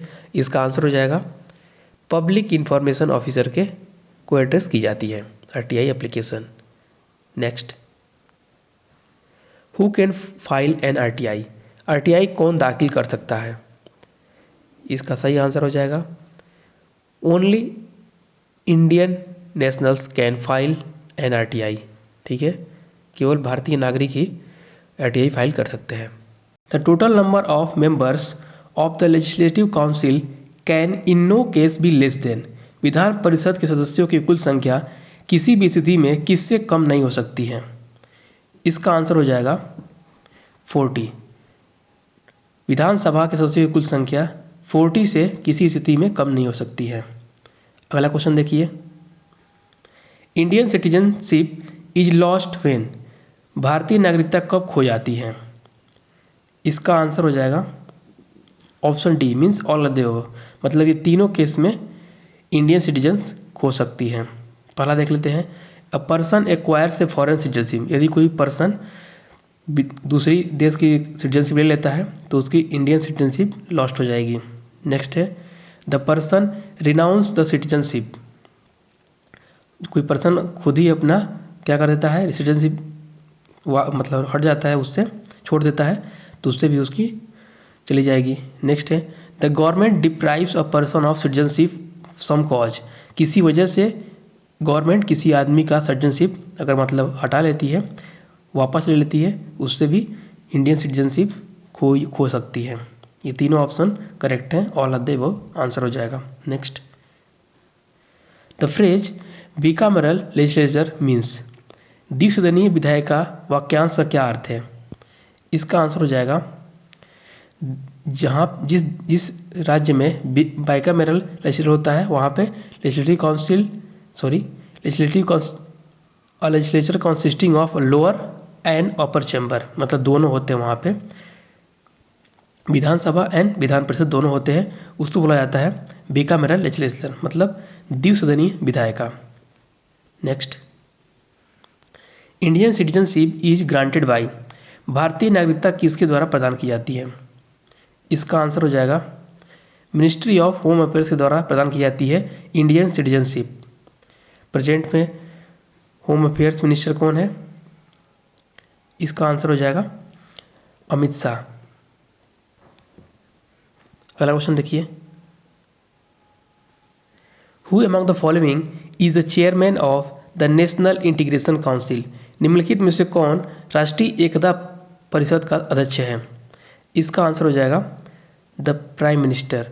जो भारत का प्रधानमंत्री होता है वही नेशनल इंटीग्रेशन काउंसिल का चेयरमैन भी होता है। प्रेजेंट में कौन है?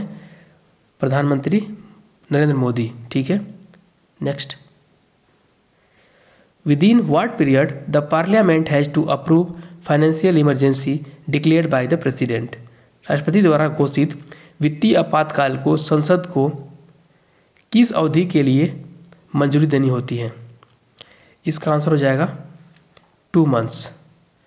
With in 2 months the parliament has to approve financial emergency declared by the president. 2 months के अवधि के भीतर ही मंजूरी देनी होती है राष्ट्रपति को। ठीक है, next, the salary and allowance of the governor are charge to. राज्यपाल के वेतन और भत्ते का शुल्क कहाँ से लिया जाता है? इसका आंसर हो जाएगा the consolidated fund of state से गवर्नर के सैलरी और अलाउंस को चार्ज किया जाता है। नेक्स्ट,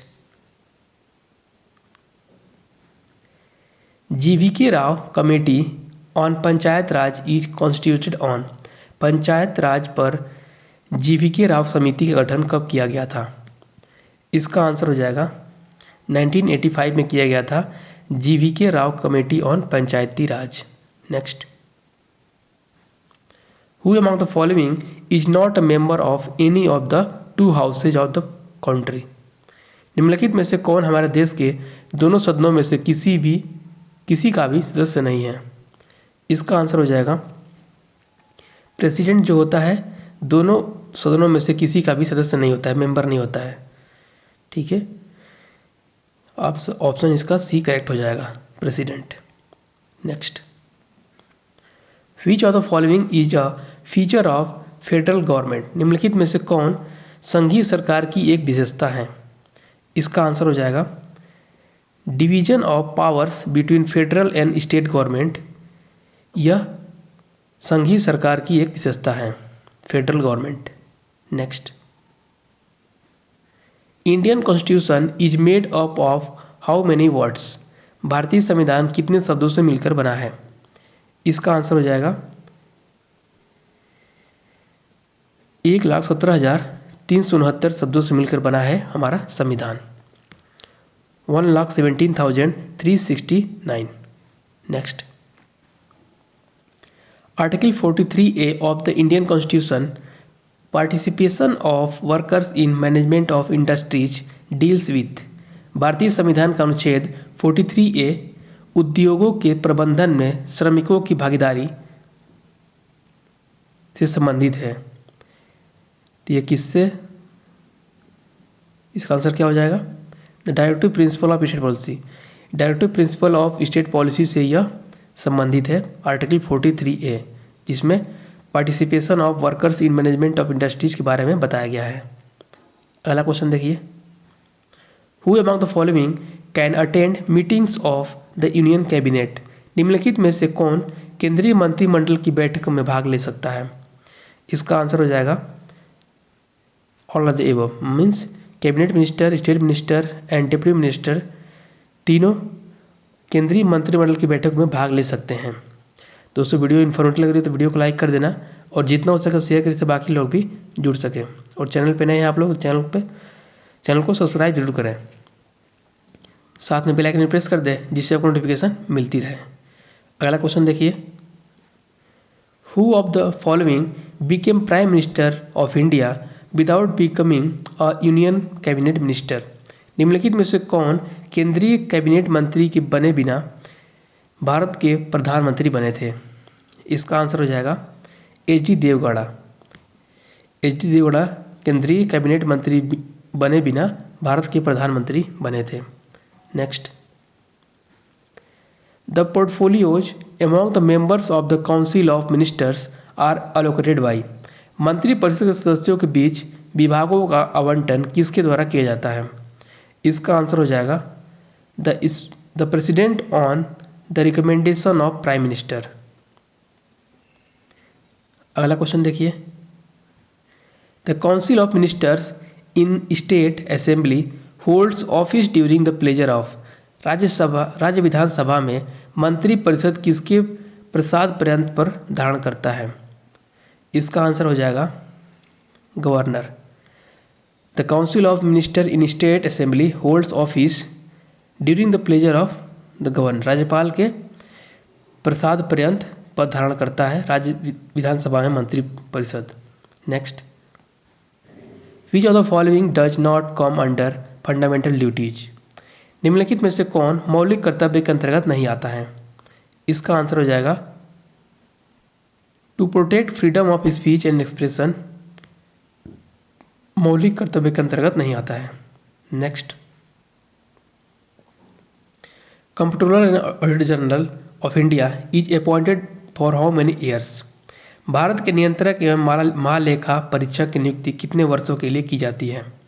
इसका आंसर हो जाएगा 6 ईयर्स। सीएजी का कार्यकाल 6 ईयर का होता है। Next, the Sarkaria commission was appointed for? Sarkaria आयोग किसके लिए नियुक्त किया गया था? इसका आंसर हो जाएगा to examine centre state relation, मतलब सेंट्रल स्टेट के रिलेशंस को एग्जामिन करने के लिए सरकारिया कमीशन का गठन किया गया था। अगला क्वेश्चन देखिए, in which year was nationalist congress party NCP founded? राष्ट्रवादी कांग्रेस पार्टी की स्थापना किस वर्ष हुई थी?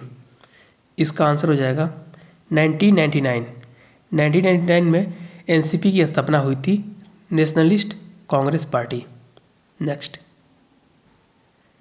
Which one of the following 3 types of emergencies have been declared by the president maximum number of times। निम्नलिखित में से 3 प्रकार की आपात स्थितियों में किस एक को राष्ट्रपति द्वारा अधिकतम बार घोषित किया गया है? इसका आंसर हो जाएगा स्टेट इमरजेंसी कई बार घोषित की गई है हमारे देश में। Next, the supreme court propounded the theory of basic structure of the constitution in. सर्वोच्च न्यायालय ने संविधान की मूल संरचना के सिद्धांत को प्रतिपादित किया था। इसका आंसर हो जाएगा केशवानंद भारती केस के बाद। Next, which constitution article defines law declared by supreme court to be binding on all courts. कौन सा संवैधानिक अनुच्छेद सर्वोच्च न्यायालय द्वारा घोषित कानून को सभी न्यायालयों के लिए बाध्यकारी घोषित करता है? इसका आंसर हो जाएगा आर्टिकल 141 इससे संबंधित है। Next, usually each state has high court but a common high court of 2 or more states and union territories can be established by. आमतौर पर प्रत्येक राज्य में एक उच्च न्यायालय होता है, लेकिन 2 या 2 से अधिक राज्यों और केंद्र शासित प्रदेशों के लिए एक सामान्य उच्च न्यायालय किसके द्वारा स्थापित किया जाता है? इसका आंसर हो जाएगा पार्लियामेंट के द्वारा स्थापित किया जाता है। Next question, which of the following subjects was transferred by the 42nd amendment of 1976 from the state list to the concurrent list. 1976 में 42वें संशोधन द्वारा निम्नलिखित में से किस विषय को राज्य सूची से समवर्ती सूची में स्थानांतरित किया गया था? इसका आंसर हो जाएगा education. The preamble was amended only once by which of the following amendment of the constitution. निम्नलिखित में से किस संविधान संशोधन द्वारा प्रस्तावना में केवल एक बार संशोधन किया गया था? इसका आंसर हो जाएगा 42nd अमेंडमेंट के तहत प्रस्तावना में संशोधन किया गया था और प्रस्तावना में संशोधन केवल एक बार ही हुआ है अभी तक। नेक्स्ट,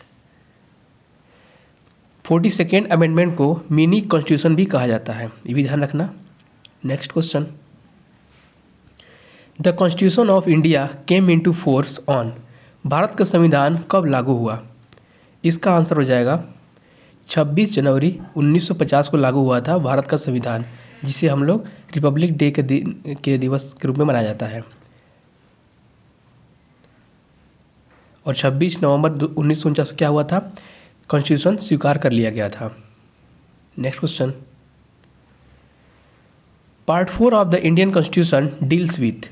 भारतीय संविधान का भाग 4 किससे संबंधित है? इसका आंसर हो जाएगा directive principle of state policy से संबंधित है part 4 of the Indian constitution. Next, how many fundamental duties are there in the Indian constitution. भारतीय संविधान में कुल कितने मौलिक कर्तव्य हैं? इसका आंसर है 11।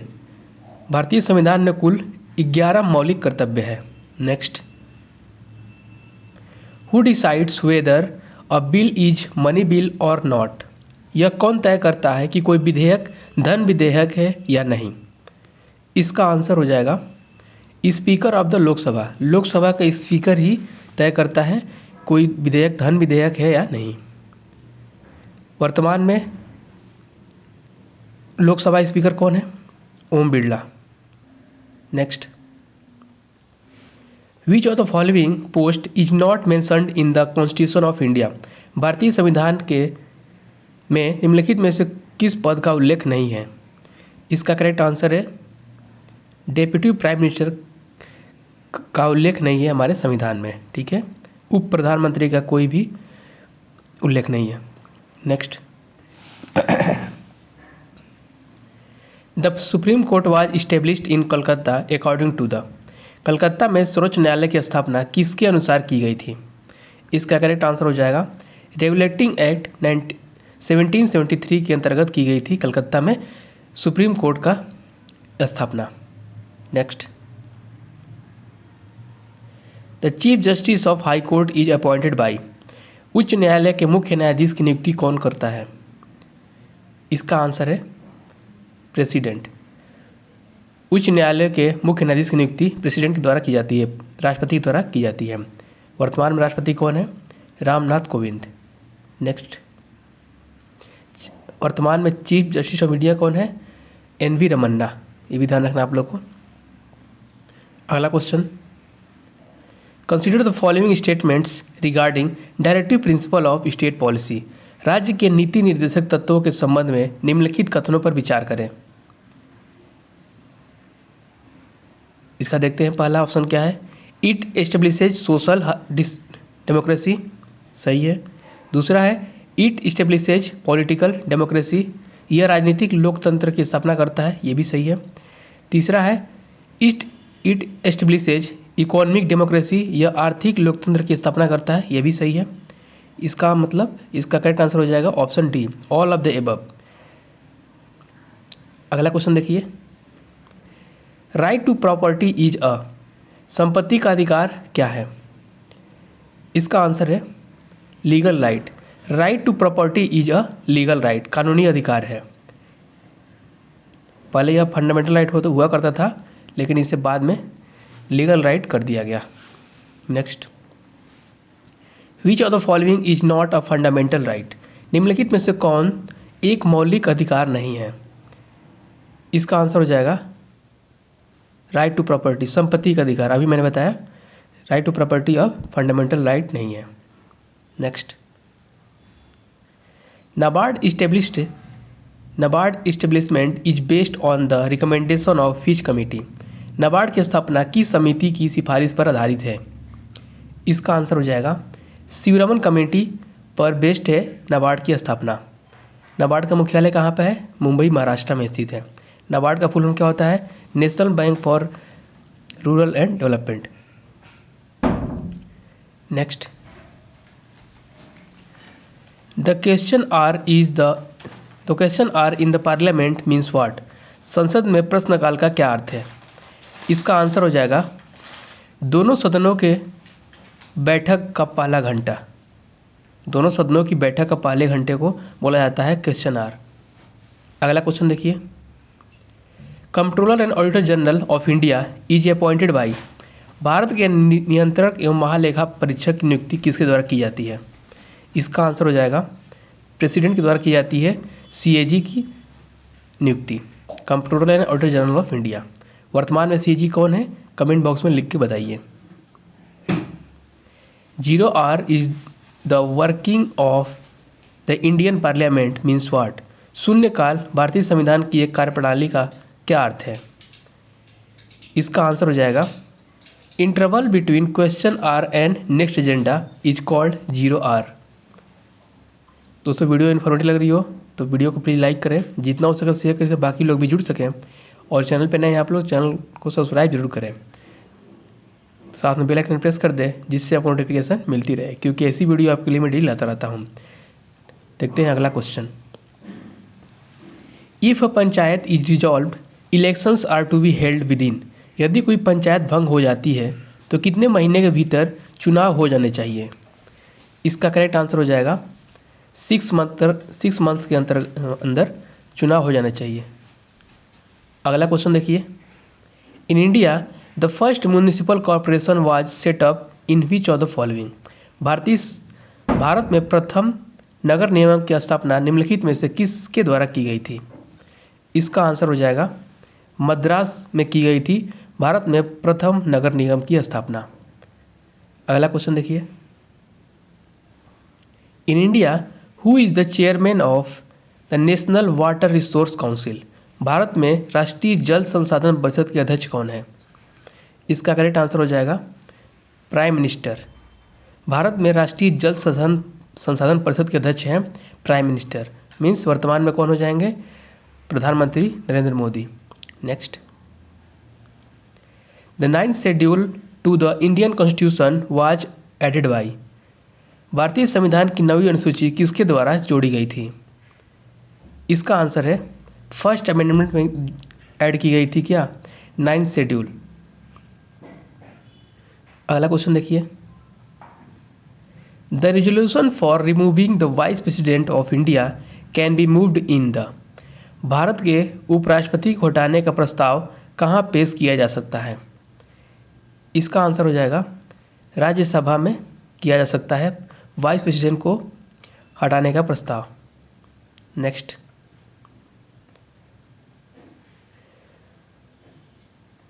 Who was the first deputy speaker of Lok Sabha? Lok Sabha के पहले उपाध्यक्ष कौन थे? इसका आंसर हो जाएगा एम अनंतस्यानम अयंगर। ठीक है, M.A. अयंगर, इसे ध्यान रखना आप लोग। अगला क्वेश्चन देखते हैं। When did India become a fully sovereign democratic republic? Bharat एक पूर्ण संप्रभु लोकतांत्रिक गणराज्य कब बना?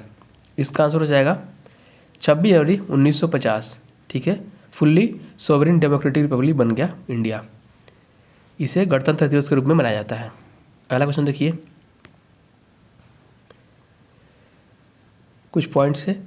The constitution was adopted by the Indian constitution assembly on 26 November 1949 and came into effect on 26 January 1950 with a democratic government system. ठीक है, हिंदी में देख लेते हैं। संविधान को भारतीय संविधान द्वारा 26 नवंबर 1949 को अपनाया गया था और 26 जनवरी 1950 को एक लोकतांत्रिक सरकार प्रणाली के रूप में लागू हुआ था। अगला क्वेश्चन देखिए, what is the meaning of state in the constitution? संविधान में राज्य का क्या अर्थ है? इसका आंसर हो जाएगा all of the above, means union and state governments, state legislature, parliament, उपरोक्त सभी इसका आंसर हो जाएगा। संविधान में राज्य का अर्थ होता है ये सारे। ठीक है, next, within what period the parliament has to approve financial emergency declared by the president? राष्ट्रपति द्वारा घोषित वित्तीय आपातकाल को संसद को किस अवधि के भीतर मंजूरी देनी होती है? इसका आंसर हो जाएगा 2 मंथ्स। 2 मंथ्स के अंदर राष्ट्रपति द्वारा घोषित वित्तीय आपातकाल को संसद को मंजूरी देनी होती है। Next, where in India is the headquarters of the astronautical society of India located? Bharat में एस्ट्रोनॉटिकल सोसाइटी ऑफ इंडिया का मुख्यालय कहाँ स्थित है? इसका आंसर हो जाएगा बेंगलुरु में स्थित है एस्ट्रोनॉटिकल सोसाइटी ऑफ इंडिया। अगला क्वेश्चन देखिए, how many types of writ are there in the Indian constitution? भारतीय संविधान में कुल कितने प्रकार के रिट हैं? इसका आंसर हो जाएगा 5।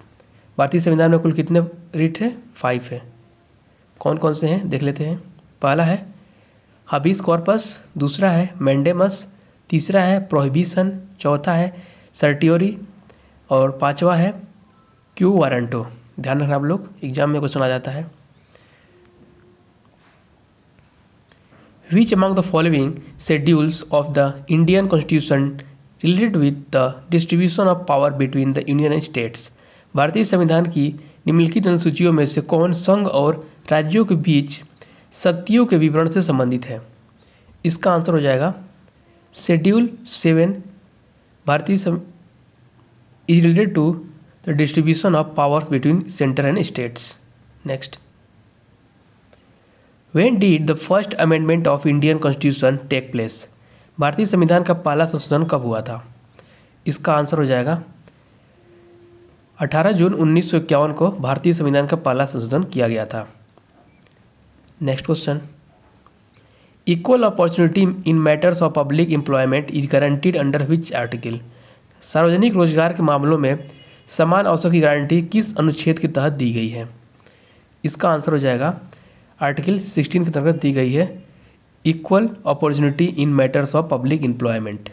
ध्यान रखना इसको। आज का लास्ट क्वेश्चन है, in Indian constitution the method of election of president of India is taken from which country?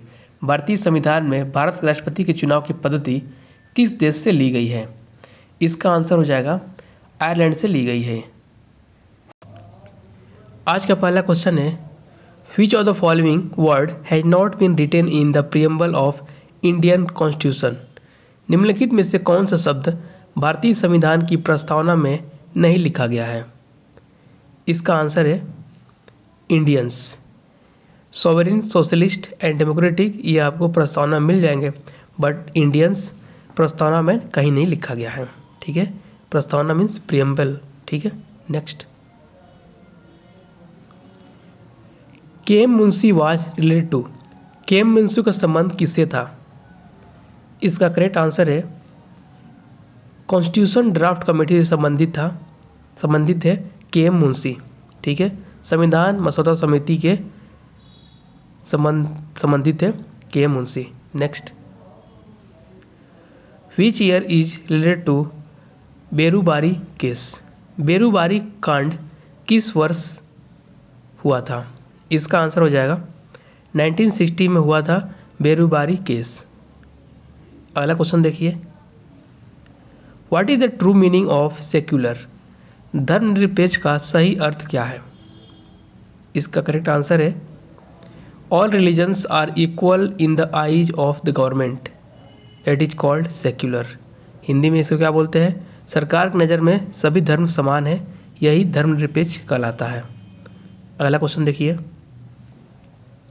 How many times can the president of India be reelected, Bharat के राष्ट्रपति को कितनी बार फिर से चुना जा सकता है? इसका करेक्ट आंसर हो जाएगा for any number of times, मतलब कोई लिमिट नहीं है, कितने बार भी प्रेसिडेंट को दोबारा री इलेक्ट किया जा सकता है। ठीक है, वर्तमान में प्रेसिडेंट कौन है हमारे? रामनाथ कोविंद। अगला क्वेश्चन देखिए, the constitutional position of president of India is most closely similar to which, Bharat के राष्ट्रपति की संवैधानिक स्थिति किसके समान है? इसका आंसर हो जाएगा ब्रिटिश मोनार्क के समान है भारत के राष्ट्रपति की संवैधानिक स्थिति। Next question, how many presidents of India so far were elected unopposed, Bharat के अब तक कितने राष्ट्रपति निर्विरोध चुने गए? इसका आंसर हो जाएगा 2, अब तक 2 प्रेसिडेंट्स निर्विरोध चुने गए। कौन कौन से थे? इसका आंसर हो जाएगा नीलम संजीवा रेड्डी एंड डॉक्टर राजेंद्र प्रसाद निर्विरोध चुने गए थे, unopposed. Next, which of the following positions is not appointed by the president of India, निम्नलिखित में से कौन सा पद भारत के राष्ट्रपति द्वारा नियुक्त नहीं किया जाता है? इसका करेक्ट आंसर हो जाएगा chief minister of states Bharat के राष्ट्रपति द्वारा नहीं नियुक्त किए जाते हैं। इनकी नियुक्ति कौन करता है? Governor of any state. ठीक है, उस पर्टिकुलर स्टेट के गवर्नर नियुक्त करते हैं चीफ मिनिस्टर को। अगला क्वेश्चन देखिए, the maximum duration of an ordinance issued by the president of India can be, Bharat के राष्ट्रपति द्वारा जारी अध्यादेश की अधिकतम अवधि कितनी हो सकती है? इसका आंसर हो जाएगा 6 months and 6 weeks. The maximum duration of an ordinance issued by the President of India can be 6 months and 6 weeks.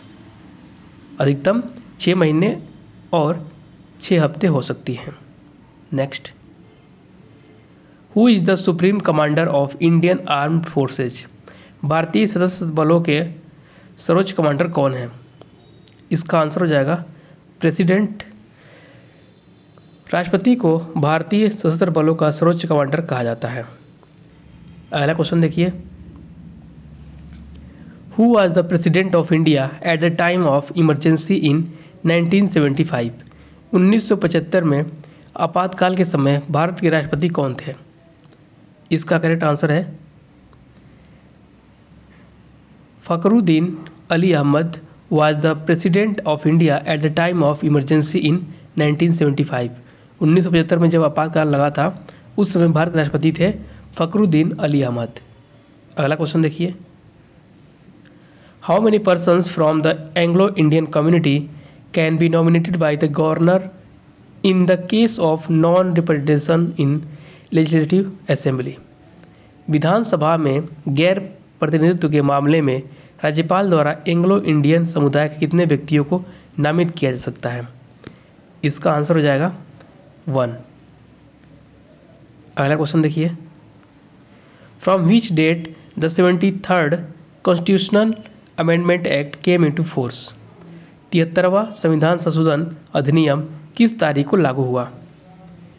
इसका आंसर है अप्रैल 24, 1993 में लागू हुआ 73rd कॉन्स्टिट्यूशनल अमेंडमेंट एक्ट 24 अप्रैल 1993 को लागू हुआ। अगला क्वेश्चन देखिए, by whom is the decision taken for holding panchayat elections? Panchayat चुनाव कराने का निर्णय किसके द्वारा लिया जाता है? इसका आंसर है स्टेट गवर्नमेंट। पंचायत चुनाव कराने का निर्णय स्टेट गवर्नमेंट मतलब राज्य सरकार के द्वारा लिया जाता है। अगला क्वेश्चन देखिए, पंचायती राज वाज फर्स्ट इंट्रोड्यूस्ड इन? पंचायती राज की शुरुआत सबसे पहले किस राज्य में हुई? ये तो सबको पता है, इसका आंसर हो जाएगा राजस्थान में शुरू हुई पंचायती राज। ठीक है, कब हुई थी? 2 अक्टूबर 1959 नागौर जिले में। दोस्तों वीडियो इन्फॉर्मेटिव लगे तो वीडियो को लाइक कर देना और जितना हो सके शेयर करें, इससे बाकी लोग भी जुड़ सकें। और चैनल पर नए हैं आप लोग तो चैनल को सब्सक्राइब जरूर करें, साथ में बेल आइकन प्रेस कर दें जिससे आपको नोटिफिकेशन मिलती रहे, क्योंकि ऐसी वीडियो आपके लिए मैं डेली लाता रहता हूँ। अगला क्वेश्चन देखिए, in which year supreme court of India came into being? Bharat का सर्वोच्च न्यायालय किस वर्ष अस्तित्व में आया था? इसका आंसर है 1950 28 जनवरी 1950 में आया था। भारत का सर्वोच्च न्यायालय 28 जनवरी 1950 को अस्तित्व में आया था, सुप्रीम कोर्ट ऑफ इंडिया। अगला क्वेश्चन देखिए, the high courts in India were first started at? Bharat में उच्च न्यायालयों की शुरुआत सबसे पहले कहाँ हुई थी? इसका आंसर हो जाएगा कलकत्ता, बॉम्बे एंड मद्रास में सबसे पहले हाई कोर्ट्स मीन्स उच्च न्यायालयों की शुरुआत हुई थी। अगला क्वेश्चन देखते हैं, व्हाट इज ऑर्डिनरी लॉ? साधारण कानून क्या है? इसका आंसर है laws made by the common people, मतलब आम लोगों द्वारा बनाए गए कानून को साधारण कानून या ऑर्डिनरी लॉ कहा जाता है। अगला क्वेश्चन है, कुछ फैक्ट्स है इसके बारे में। An ordinary law is a normal law generally distinguished from a constitutional law. It is made and enforced by the competent authority of the states. Hindi में क्या है मीनिंग इसका? एक साधारण कानून एक सामान्य कानून है जो आमतौर पर एक संवैधानिक कानून से अलग होता है। इसे राज्य के सक्षम अधिकारी द्वारा बनाया और लागू किया जाता है। उम्मीद करता हूँ आपको समझ में आ गया होगा एन ऑर्डिनरी लॉ क्या होता है। Next, who among the following is a legal adviser of the state government as provided by the constitution? निम्नलिखित में से कौन संविधान द्वारा प्रदत्त राज्य सरकार का कानूनी सलाहकार होता है? इसका आंसर है एडवोकेट जनरल मतलब महाधिवक्ता संविधान द्वारा प्रदत्त राज्य सरकार का कानूनी सलाहकार होता है। Legal adviser of the state government किसे कहा जाता है? एडवोकेट जनरल को, जिसे हिंदी में बोलते हैं महाधिवक्ता। और सेंट्रल गवर्नमेंट के लिए कौन होता है? Attorney general. ध्यान रखना, अटॉर्नी जनरल सेंट्रल गवर्नमेंट के लिए और एडवोकेट जनरल स्टेट गवर्नमेंट के लिए लीगल एडवाइजर माना जाता है। अगला क्वेश्चन देखते हैं, chief justice of high court is appointed bye? उच्च न्यायालयों के मुख्य न्यायाधीश की नियुक्ति किसके द्वारा की जाती है? इसका आंसर है प्रेसिडेंट ऑफ इंडिया, मतलब भारत राष्ट्रपति द्वारा chief justice of high court की नियुक्ति की जाती है। अगला क्वेश्चन है, the chief justice of high court is appointed bye the president of India. ये तो आप लोग देख चुके, with the consultation of the chief justice of supreme court. Supreme court के कंसल्टेशन से इनकी नियुक्ति की जाती है। And the governor of state, और गवर्नर जो किसी स्टेट के गवर्नर के अनुमति से और सुप्रीम कोर्ट के चीफ जस्टिस की अनुमति के मतलब कंस्टिट्यूशन से की जाती है हाई कोर्ट के चीफ जस्टिस की नियुक्ति। उच्च न्यायालय के मुख्य न्यायाधीश की नियुक्ति भारत के राष्ट्रपति द्वारा सर्वोच्च न्यायालय के मुख्य न्यायाधीश और राज्य के राज्यपाल के परामर्श से की जाती है। Next, which part of the constitution contains official language? संविधान के किस भाग में राजभाषा है? इसका आंसर है पार्ट 17 में ऑफिशियल लैंग्वेज के बारे में बताया गया है। Next, which part of the constitution contains elections? संविधान के किस भाग में चुनाव के बारे में बताया गया है? इसका आंसर है पार्ट 15। पार्ट 15 में इलेक्शंस के बारे में बताया गया है हमारे संविधान में। अगला क्वेश्चन देखिए, विच part of the constitution contains emergency provisions? संविधान के किस भाग में आपातकालीन प्रावधान है? इसका आंसर है पार्ट 18 में इमरजेंसी प्रोविजंस के बारे में बताया गया है। Next, which part of the constitution contains amendment of the constitution? संविधान के किस भाग में संविधान का संशोधन शामिल है? इसका आंसर है पार्ट 20 में शामिल है आपका amendments of the constitution provision. Next, the first president of India who got elected unanimously? Bharat के पहले राष्ट्रपति कौन थे जिन्हें सर्वसम्मति से चुना गया? इसका आंसर हो जाएगा बाबू राजेंद्र प्रसाद। ठीक है, डॉक्टर राजेंद्र प्रसाद को अनअपोज्ड या अनएनिमसली चुना गया था। दूसरी बार किनको चुना गया था अनअपोज्ड? नीलम संजीवा रेड्डी जी को। दोनों लोग को चुना गया अनअपोज्ड या unanimously. Next, the language of preamble of Indian constitution is taken from the constitution of? भारतीय संविधान की प्रस्तावना की भाषा किस संविधान से ली गई है? इसका आंसर है ऑस्ट्रेलिया से ली गई है। The language of preamble of Indian constitution. Australia capital है कैनबरा, करेंसी है डॉलर। अमेरिका कैपिटल है वाशिंगटन डीसी और करेंसी यहाँ की डॉलर। कनाडा कैपिटल है ओटावा, करेंसी है डॉलर। आयरलैंड कैपिटल है डबलिन, करेंसी है यूरो। अगला क्वेश्चन देखिए, which among the following said that the preamble of the Indian constitution is the key note of the constitution? निम्नलिखित में से किसने कहा था कि भारतीय संविधान की प्रस्तावना संविधान का मूल मंत्र है? इसका आंसर हो जाएगा अर्नेस्ट बार्कर ने कहा था। क्या कहा था? भारतीय संविधान की प्रस्तावना संविधान का मूल मंत्र है, यह कहा था अर्नेस्ट बार्कर ने। अगला क्वेश्चन देखिए, what is the meaning of social equality in the Indian constitution? भारतीय संविधान में सामाजिक समानता का क्या अर्थ है? इसका आंसर हो जाएगा equal opportunity for all sections of the societies. मतलब समाज के सभी वर्गों के लिए समान अवसर ही सोशल इक्वलिटी कहलाता है, सामाजिक समानता कहलाता है। अगला क्वेश्चन देखिए, the permanent chairman of the constituent assembly was? संविधान सभा का अस्थायी सदस्य कौन थे? इसका आंसर हो जाएगा doctor Rajendra Prasad was the permanent chairman of constituent assembly. संविधान सभा के अस्थायी सदस्य थे डॉक्टर राजेंद्र प्रसाद। अगला क्वेश्चन देखिए, the preamble was proposed before the drafting committee by? प्रस्तावना को मसौदा समिति की समक्ष किसके द्वारा प्रस्तावित किया गया था? इसका करेक्ट आंसर हो जाएगा जवाहरलाल नेहरू द्वारा प्रपोज किया गया था द प्रियम्बल, मतलब प्रस्तावना को किसके समक्ष? ड्राफ्टिंग कमेटी के समक्ष। आज की वीडियो में सिर्फ इतना ही। उम्मीद करता हूँ वीडियो अच्छी लगी होगी। वीडियो अच्छी लगी तो वीडियो को लाइक करें, जितना हो सके शेयर करें, जिससे बाकी लोग भी जुड़ सकें। और चैनल पर नए हैं आप लोग तो चैनल को सब्सक्राइब जरूर करें, क्योंकि ऐसी वीडियो आपके लिए मैं डेली लाता रहता हूँ।